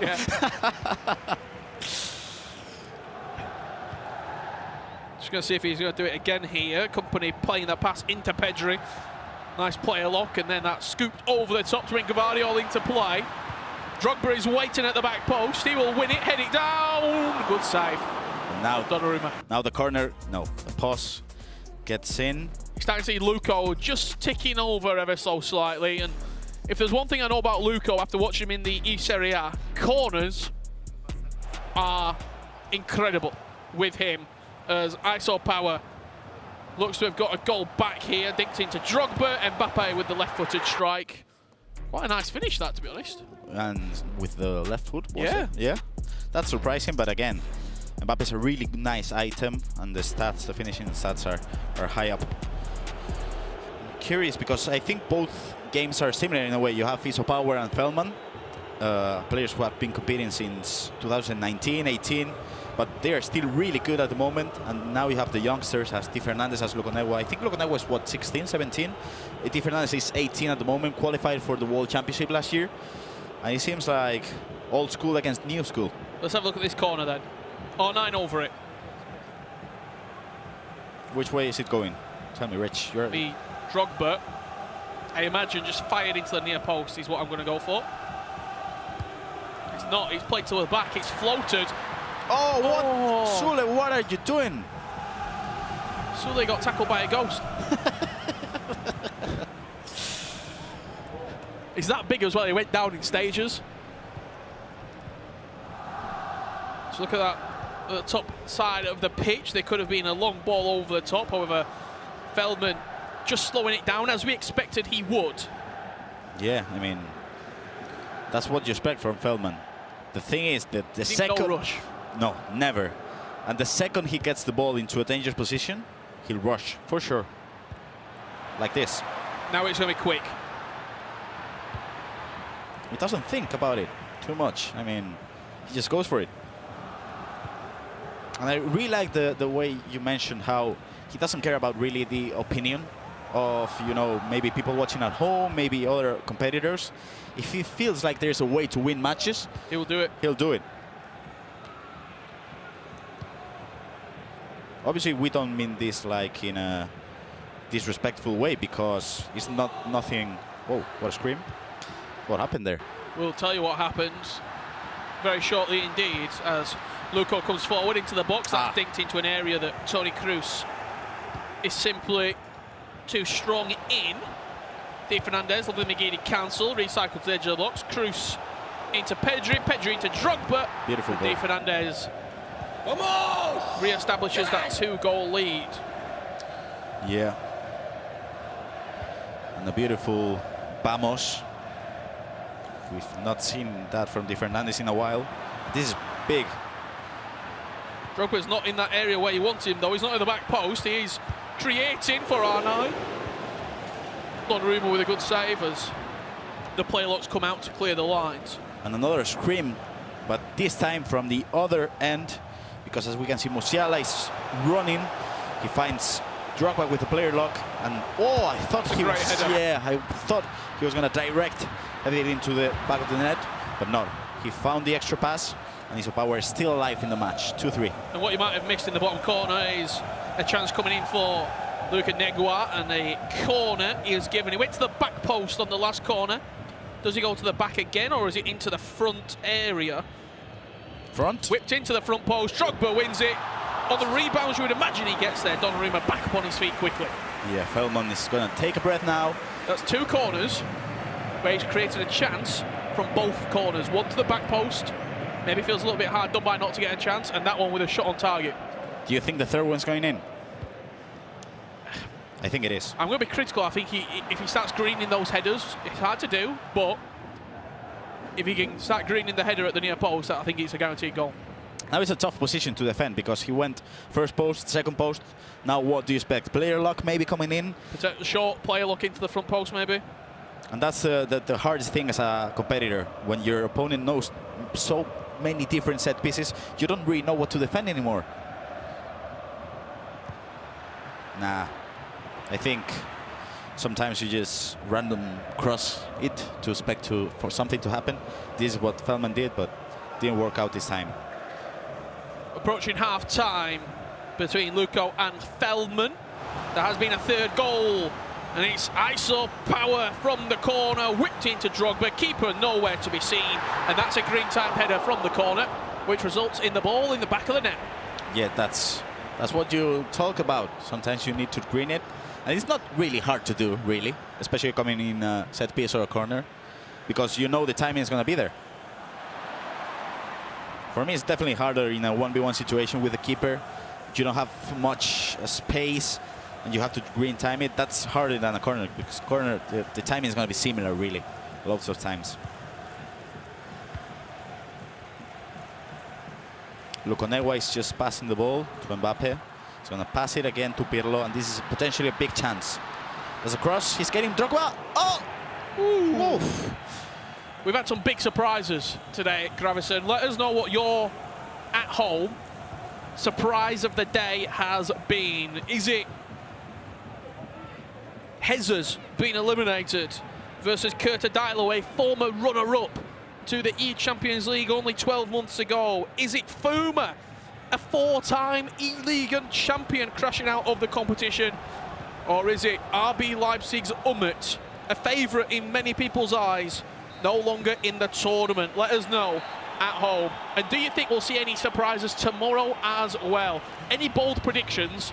Get them in the chat right now at home, and we will be reading them out. Whether it's you think PH Zin might go out, or even Emre Yilmaz doesn't go on to defend his title. That's a huge tackle from Vincent Kompany. Yeah. Maybe the anticipation coming in from Kompany. Place time, I mean. And this is going to be quick pass taken into Cruyff. Cruyff is quick. Yeah, he's really quick off the mark. Mbappe now brought into play. Cuts it back for Xavi Simons, who puts Di Fernandez back in front. Xavi Simons may be a player we didn't expect to score a goal, but what works, works. As we can see, the build-up coming in from Cruyff. The pass is really good because the passing stats from Cruyff are way better than R9. And then the first touch was from Xavi Simons. Yeah, you cut me off. Thank you so much. It's a great finish from Xavi Simons. And obviously, if we have Royal Feldman at the building playing, we have to have someone on commentary who knows him too much. I'm back. Hello, Tom. Back in the game. What a game this has been as well. 4-3. Di Fernandez playing very, very well. Yeah, quite sort of surprising, really, because I think ISO Power came into this game in particular in a good vein of form. Di Fernandez picking up 7 points, ISO Power with 6. That's a great finish to put ISO Power back into this game. 4-4 the scoreline right now. If you're wondering where Luco and Feldman have gone, they're just not kicked off for the second half yet. Yeah. They've been taking that full 90 seconds allotted that they have. It was Pirlo with a great finish past the keeper. Yeah, we talk about patterns all the time with Tom, and again, this is the second exactly goal from ISO Power, because in that position, when you knock it down, it really comes to a 50-50 situation in which, where's the first touch gonna go? One side, the other side. If you defend one and you're right, you're gonna be able to tackle it. If you're not, it's gonna be tough because it's gonna be a clear shot. Yeah, I think some players like to gamble on that chips pass. I'm sometimes not a fan of it because I feel like it's not 100%. Sometimes they'll win the header, sometimes they won't. But it's what we mentioned about patterns earlier. If you're comfortable with that, that's what you do, you'll find a way to make it work. Sometimes you gotta live life on the edge. You have, but have a little gamble and see what you can get, because you might win the jackpot. This really seemed, or mistake I think he kept the ball from half-time, Feldman. Not really seen Luco get a chance to be on the ball. Pedri wins that little second bounce, going FC Torino's way. And now giving Feldman a taste of his own medicine, just keeping the ball around the back. Nice little play lock into Mbappe, and he wants a free kick. Tapping L2 and R2. If you just bang this top bins, I'll be so impressed. No. Taking short. Long pass to Drogba, I think. Yeah, there was a run there. Really worthwhile. Yeah, I mean, he's tried a set-piece routine. Maybe you should listen to you, Richard. Just go for goal from there. Why not? I mean, if you get decent at free kicks, I feel like it maybe not that far out, but you're also guaranteed to pretty much get a corner if it's on target. And you know what corners can do for you. Di Fernandez whipping to the back post. Drogba there.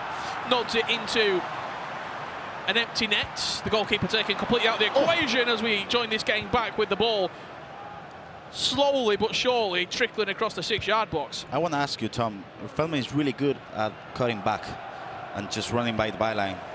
Do you think there's a possible answer to that when you're defending? It's such a tough skill because it's a guessing game of when are you going to stop running to the byline and when are you going to come back, or are you going to go all the way? It's one of the guessing games I feel like I always play in pro games. Constantly thinking, all right, you're coming back now, surely you're going to reset. Oh no, he's not, he's walking. Yeah, the byline people that can do it at the top level, so hard to mark, so hard. Cruz selected, Drogba player locked, Mbappe extra pass, lovely build-up play between Pirlo and Mbappe. Ball roll scoop turn, it's messy, but Donnarumma gets his hands onto it. I just want to say, Richard, it's funny watching players from certain leagues and the way they play. You see people in the Italian league, the Serie A. A lot of player locks used, direct, a lot of stuff like that. And then you look at the way Fernandez was playing in the ePortugal, and it's the way it is, goes to the hug sideline quite a lot, goes out wide, and then walks his way in, like very slow, methodical. You're waiting for him to do something. People, you see a lot of different play styles, different ways of playing. I asked a few questions about the surprise of the day. Oh, just wide of the post, the corner is given. Fummer was a big surprise getting eliminated, I agree, start the kid. As also Egman, and that's up for a good defensive header. Egman and Umit, both their respective results, a win for Egman and a loss for Umit. And Terry Tibbs, right now, saying Hezer's getting hammered. I mean, that's way too tough on Hezers, but he did get hammered in a way. Happens to the best of us. Yeah. 7-3. The use of the player lock again, so hard. How many players can you mark at once? Yeah, what one do you choose? Do you put pressure on the ball? Do you trap the run? He's had 2 corners so far. One to the back post, created a chance. One to the front post, created a chance. What does Luco have up the sleeve? This time it's into Drogba. It's flicked in, and he's agonisingly all wide. And Feldman didn't even flinch. Again, the time finishing. If that's green, does it go in? I think it goes. I think it goes in. But it was white, and that's a mistake. That's a good read from Luco as well. He pulled Drogba into that position. Just going to see the ball once again recycled. Nice pass. R9, left-footed strike. He waited, Tom. He bided his time.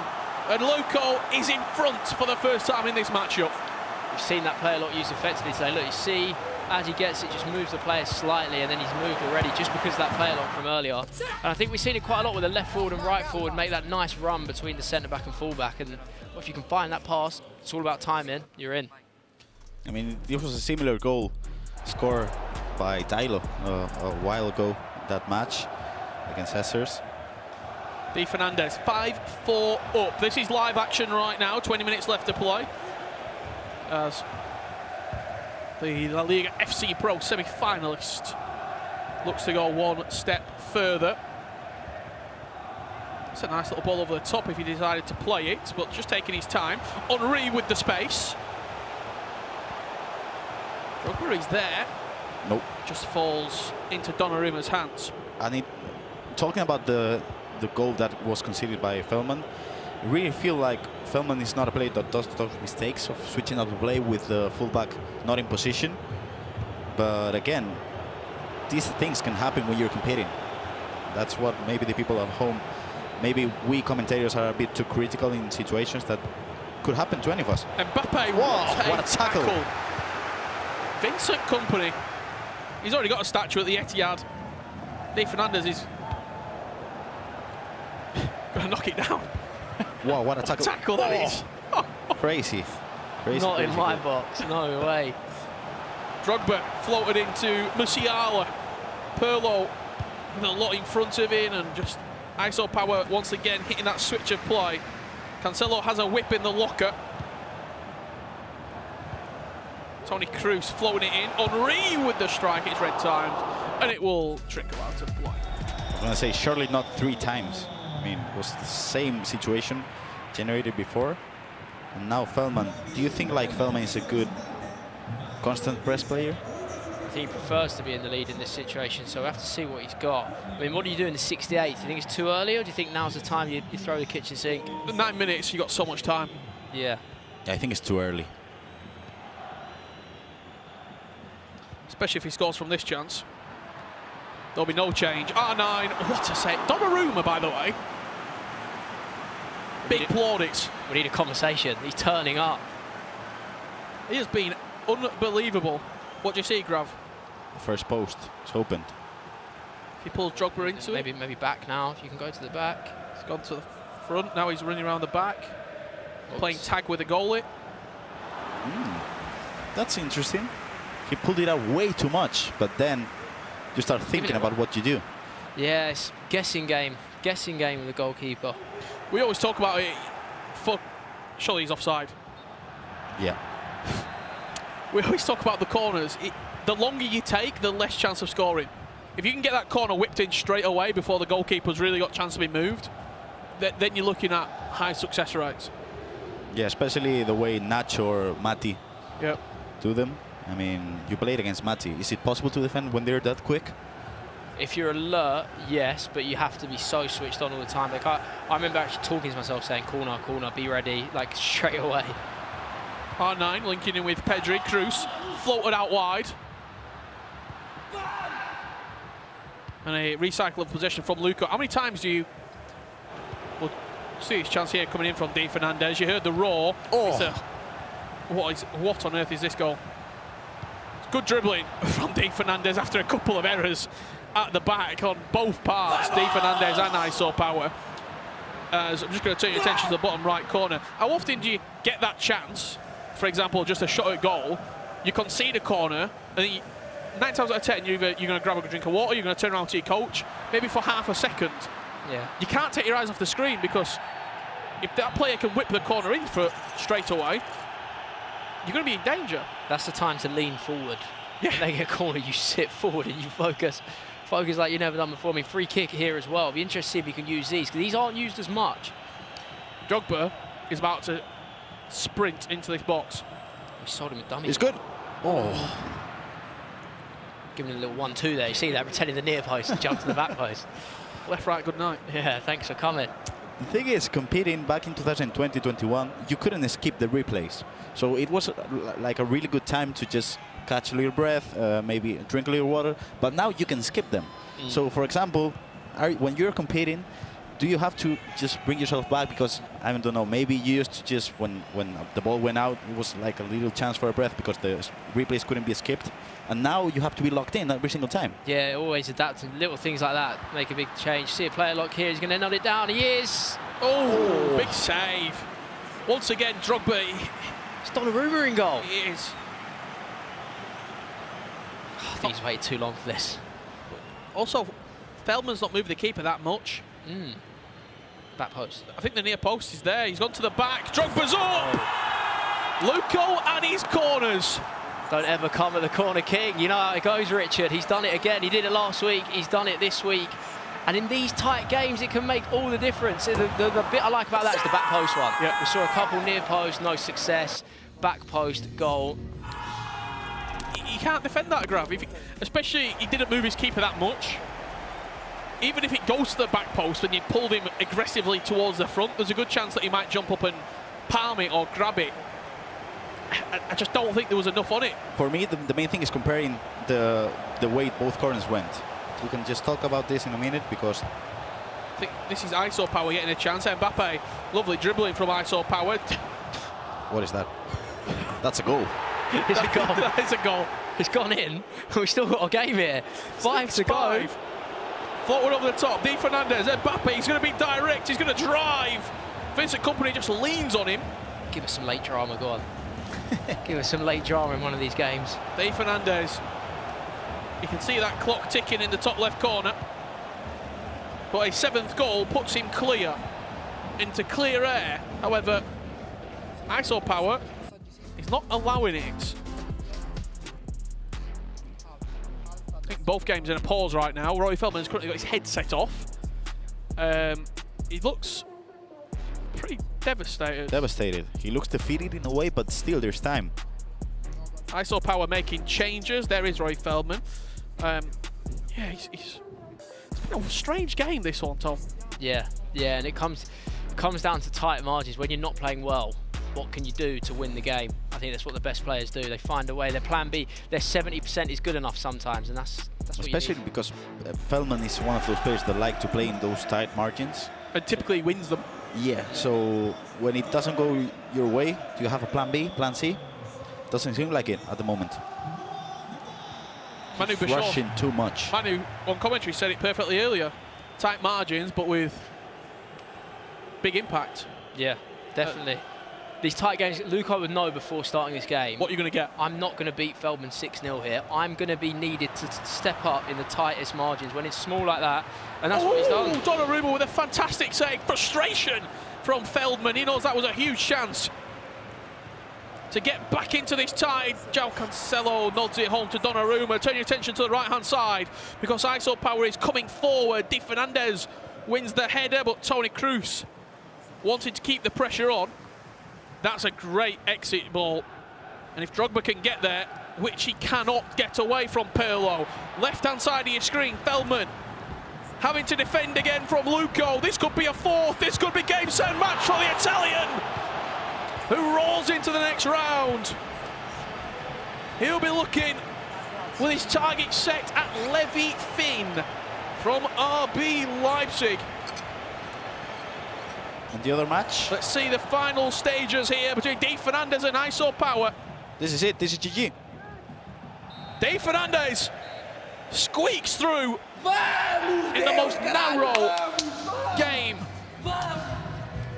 6-5, it was all the way through that game. You score, I score, you score, I score. But Di Fernandez pulls through in the end, Tom. I hope no one was onto my predictions earlier. I'm sure I said at the board that I went 0 for 2 there.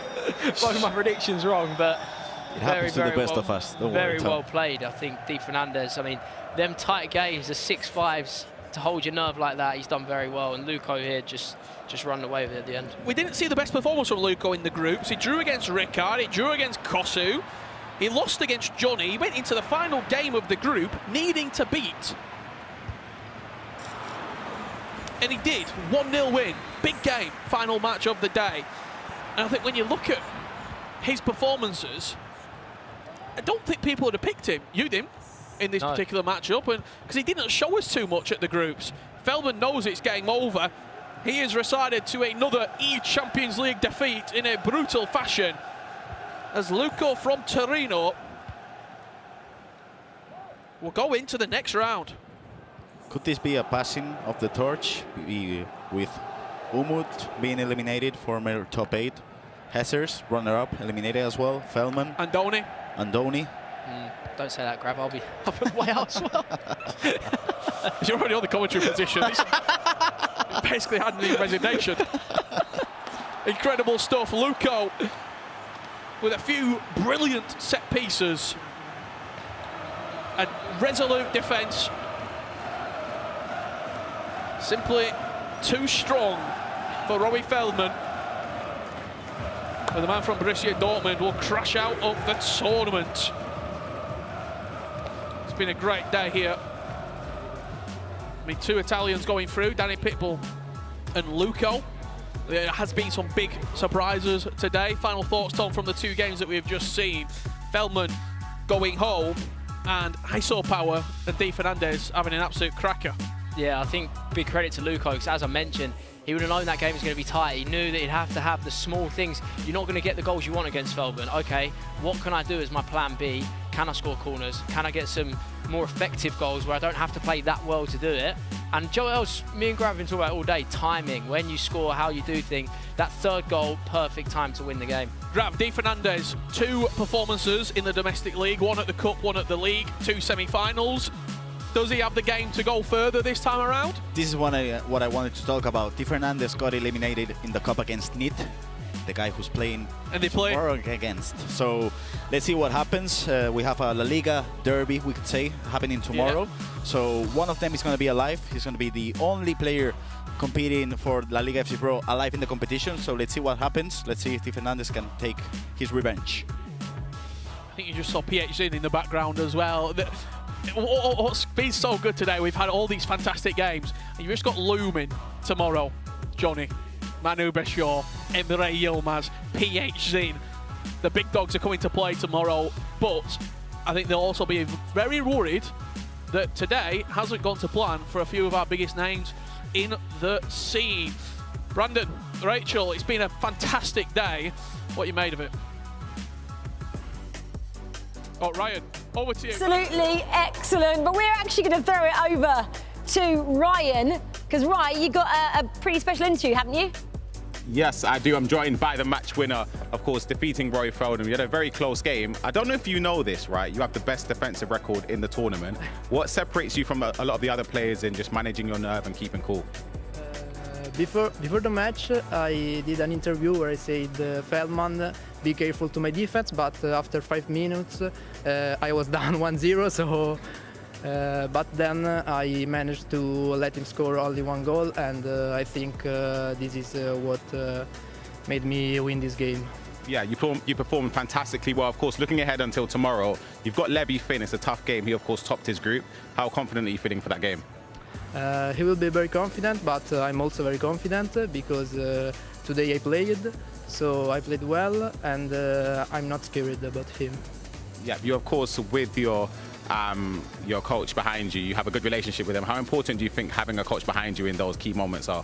He is really important. He's like a 50-50 because he did a wonderful job by the starting of the year. Then I did the other 50. Yeah, exactly. Well, massive congratulations again, and let's head back to Rachel at the desk. Yeah, awesome stuff for Luke and Egwa. Brandon, obviously we saw him last year at the World Cup. He's very much come into his own this year. Why do you think? What changes have we seen? I think there's just a different level of belief there. You're absolutely right. We only saw him in a 2v2 element last year, didn't we? But this year, I guess his claim to fame was the Serie A. He beat Oberon and stopped Oberon from getting in the World Championships and to the eChampions League, and he, quite frankly, thrashed him in the knockout stages in Verona. So the guys were saying about passing the torch and maybe this being the year for that in certain moments. I think there's a great example there. Yes, you've got Danny Pitbull, who's the old guard who is through to tomorrow's knockouts, but Luka Noega, I mean, what a result. Congratulations to him. He's in the round of 16 tomorrow. Yeah, let's have a look then at the round of 16. Some big names crashing out, which we didn't expect to see, but there we have it. Our round of 16 players there. PH Zinman, Taxa, Johnny Ketadilo. For me, Brandon, I can't wait for that one, but you can't look that far down. Matias Banano, that's a massive matchup against Levy there. Yeah, there's so many crazy matchups. As Gravison was saying, you've got a La Liga matchup. I mean, the beauty of the FC Pro Leagues, we will see some repeated matchups potentially. I mean, look, you've also got what could happen as well, Rachel, because you could have Manu Beshaw against Emre Yilmaz in a quarter-final when we come back for the Champions League finals. There's so many good games, but PH, as the guys were saying, is waiting in the wings and ready to get going tomorrow. Yeah, exactly. I'd love to see that one if we had Emre and Manu Beshaw. They wouldn't be friends, would they? They're playing up against each other. OK, well, we are having a final break here now. We're going to leave you to vote for your Oppo goal of the day as well. They come from Ketadilo, Fummer and Egman as well. These are your 3. You can vote for these during the break. As always, Brandon, I'll ask you why they're so special, what you'd go for. Well, I think this was the first surprise, wasn't it? It was a 6-0 goal swing from Ketadilo, who obviously went flying through to knockouts there. A great example of using that aerial plus and sort of lofting the ball in the air. This is Fummer, who may be out the tournament, but he still could be winning himself a little award if he was to get goal of the day there. What a finish that was from Didier Drogba. And last but not least, Egman, who came through beating Umit, just the composure there, as we were saying on the commentary desk, just the composure, the cancellation of a skill move. Let us know. I mean, what's your goal of the day? I think you're going to go for Ketadalo, right? Everyone was going... I'm going to go goal 3. Are you? I just love the composure there. That surprised me. Keep me on my toes here, Brandon. I mean, they always do. OK, well, you guys are going to vote for that during this break. And on the other side, well, we'll pick apart the knockouts where 24 became 16. Come back and join us for our Pepsi Post Show. See you in a few.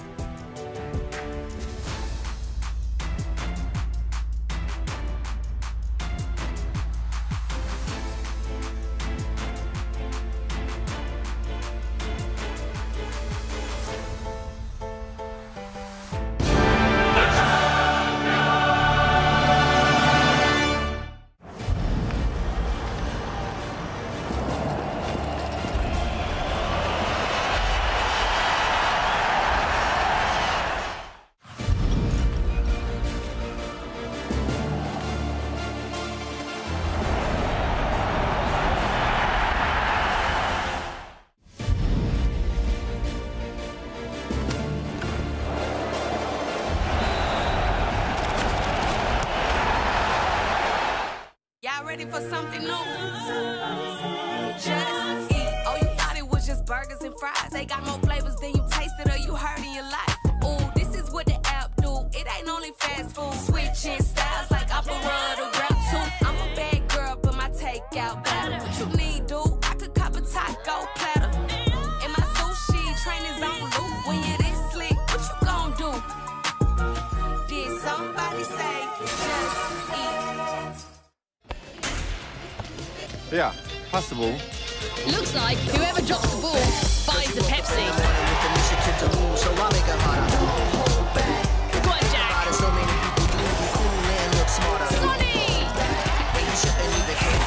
Saved by Leah Williamson. Wow, Vinny Jr., game over. Wait, there's only one Vinny J. Pepsi, thirsty for more.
Welcome back then to the eChampions League Pepsi Post Show. Pepsi's at the ready, boys? Yep, got mine.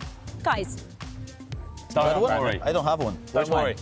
I'm locked and loaded. I've got Pepsi's ready to go. Do you want one, Ryan? Yeah, why not? That's one for you, mate. Cheers. Grab. Where's mine? Oh, you got it as well. Yeah, I've got them all. Don't you worry, there you go, mate. Pepsi's in his pocket. Might be slightly warm, but slightly. It's fine. Should we get on with this? Should we get on with this? Right, Oppo goal of the day. We were voting, weren't we, in the break? Drum roll. Who did it go for? Did it go for 3?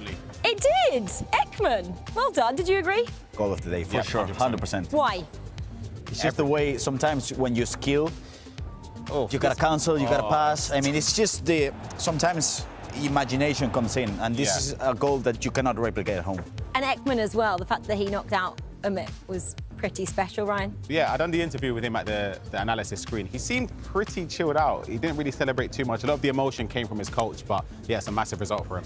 And you as well said don't underestimate him before he went into that matchup. Yeah, not even just because of how good he's been playing, but I don't think Umit's been at his best. We've seen Umit normally in previous years look pretty much formidable. Of course, he didn't go the whole way to lift the trophy, but this year I would say there's been chinks in his armour. I do think we did under-commentate Egman in a way, because he, as Brandon mentioned in the first week, he was playing really well in his league, and now he eliminated 2022 world champ.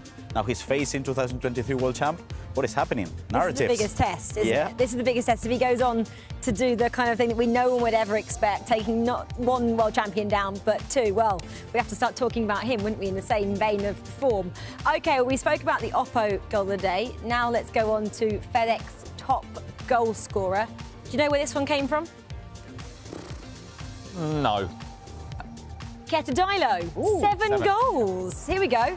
Here's a little look at that. Well, he took out, of course, the runner-up, Jesus from last year's eChampions League. He's been impressive, hasn't he, this Can we weekend? just see? I mean, look, he goes from the 40th, I think it was the 40th minute to the 60th minute. He's gone 6-0 up in that game in a knockout matchup. Again, it was our first one of the day here at the eChampions League. I didn't expect that sort of performance from Ketadilo, but 7 goals. Ravison, did you?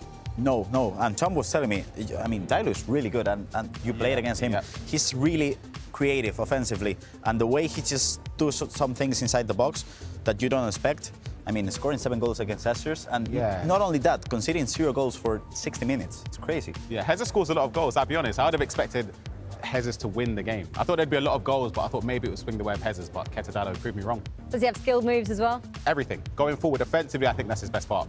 We're talking about skill moves. Should we go to ECL Showtime with Tom and Richard, because they're going to break down some brilliant skill moves for us. Yes, we certainly are going to break some skill moves down. What I'm going to do, I'm just going to walk over here, get a little Pepsi, while we break down this ECL Showtime. Talk to me, Tom, because we've seen some fantastic goals over today. We've seen some great defending, and it's all part of the hashtag ECL Showtime. Where better else to start? Because, I mean, today has been superb, and again, I think it's been the day of Didier Drogba and also of Donnarumma, because I wanted to showcase Donnarumma in some of these clips.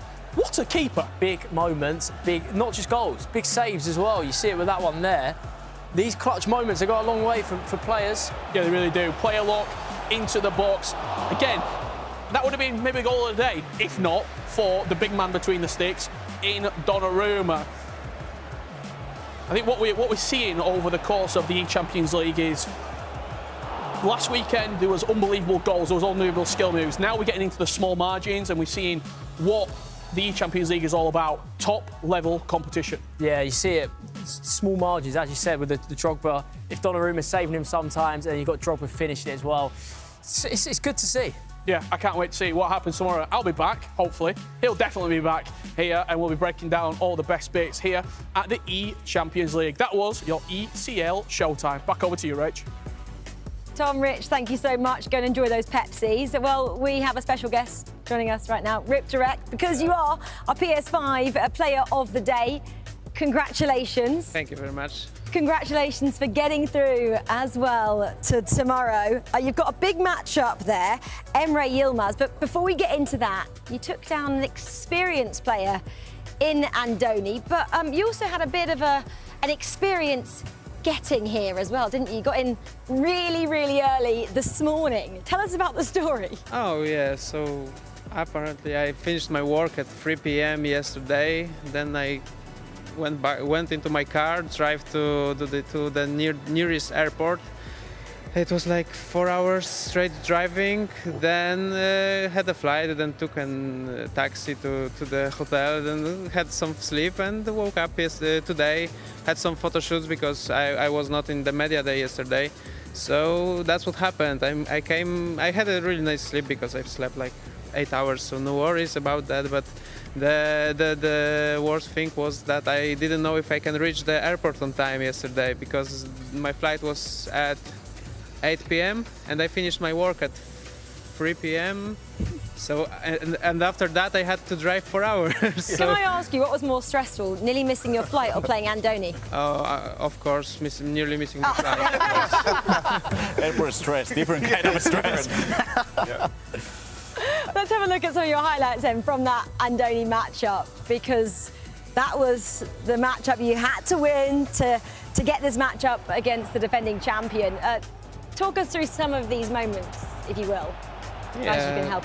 I mean, I felt so relaxed going into this game. After I lost my 2-0 up advantage, I knew that I'm coming back to this, so I felt like really relaxed. I knew that I'm coming back to this, so that's all. What can I say? Because I felt like I'm winning this game. I'm really here to have some fun. I'm not playing for my life anymore. I played when I played against you, Gravesen. Yeah, back in the days. And Rani, back in the days. I played for my life. Now I'm playing just for fun, and maybe that's the way. That's because I'm here, because I'm having here just only fun. I don't feel any stress. I don't feel the stress of winning something, of achieving something. I just want to have some fun for probably my last international competition right now, because I'm the old guy playing EAFC. We are the old guys, not you. Yeah, you. You too, yeah, you see, you was about to say you. I guess I'm older than you.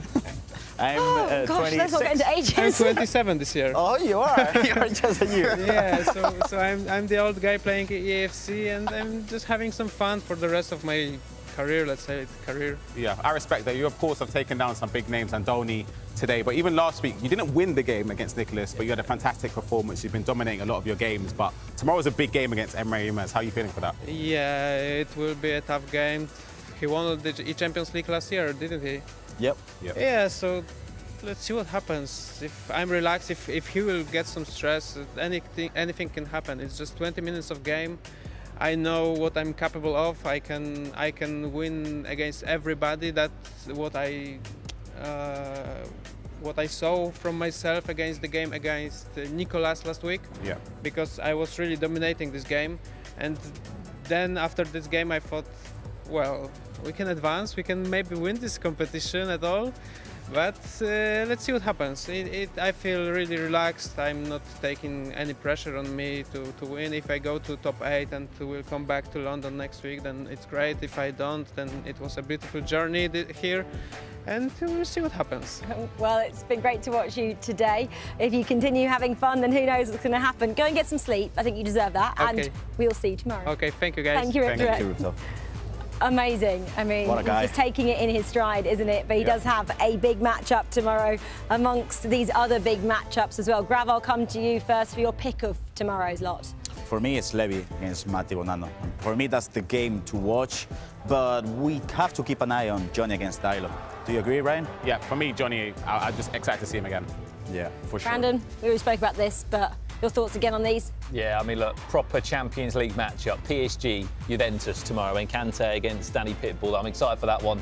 I mean, you can't take your eyes off PH's in. First eChampions League. He's back tomorrow against Montaxa. Exactly. We start with 16 tomorrow. We'll have 8 at the end of the day, all looking to book those spots in the grand finals on the 29th of May.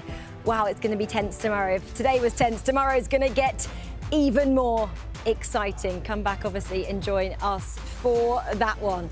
These are just some of the players you're going to see go into battle tomorrow. And I mentioned the 29th of May, those grand finals, where you can come and watch as well. We've got a live audience. This is super exciting. At the Magazine in London, next to the O2. Tickets are on sale now. You can either scan that QR code or visit fcpro.com. These guys might take a selfie with you or give you an autograph. I don't know. I'm sure they will. You'll probably be on Brandon's TikToks as well. Yeah, get ready for that. Get ready for that. OK, guys, that's it. Knockouts day 1. Tick. We get to do it all again tomorrow. Finish that drink and yours. Guys, been a pleasure. As always. We'll see you tomorrow. Guys at home, thank you so much for watching as well. We'll see you tomorrow. Bye-bye.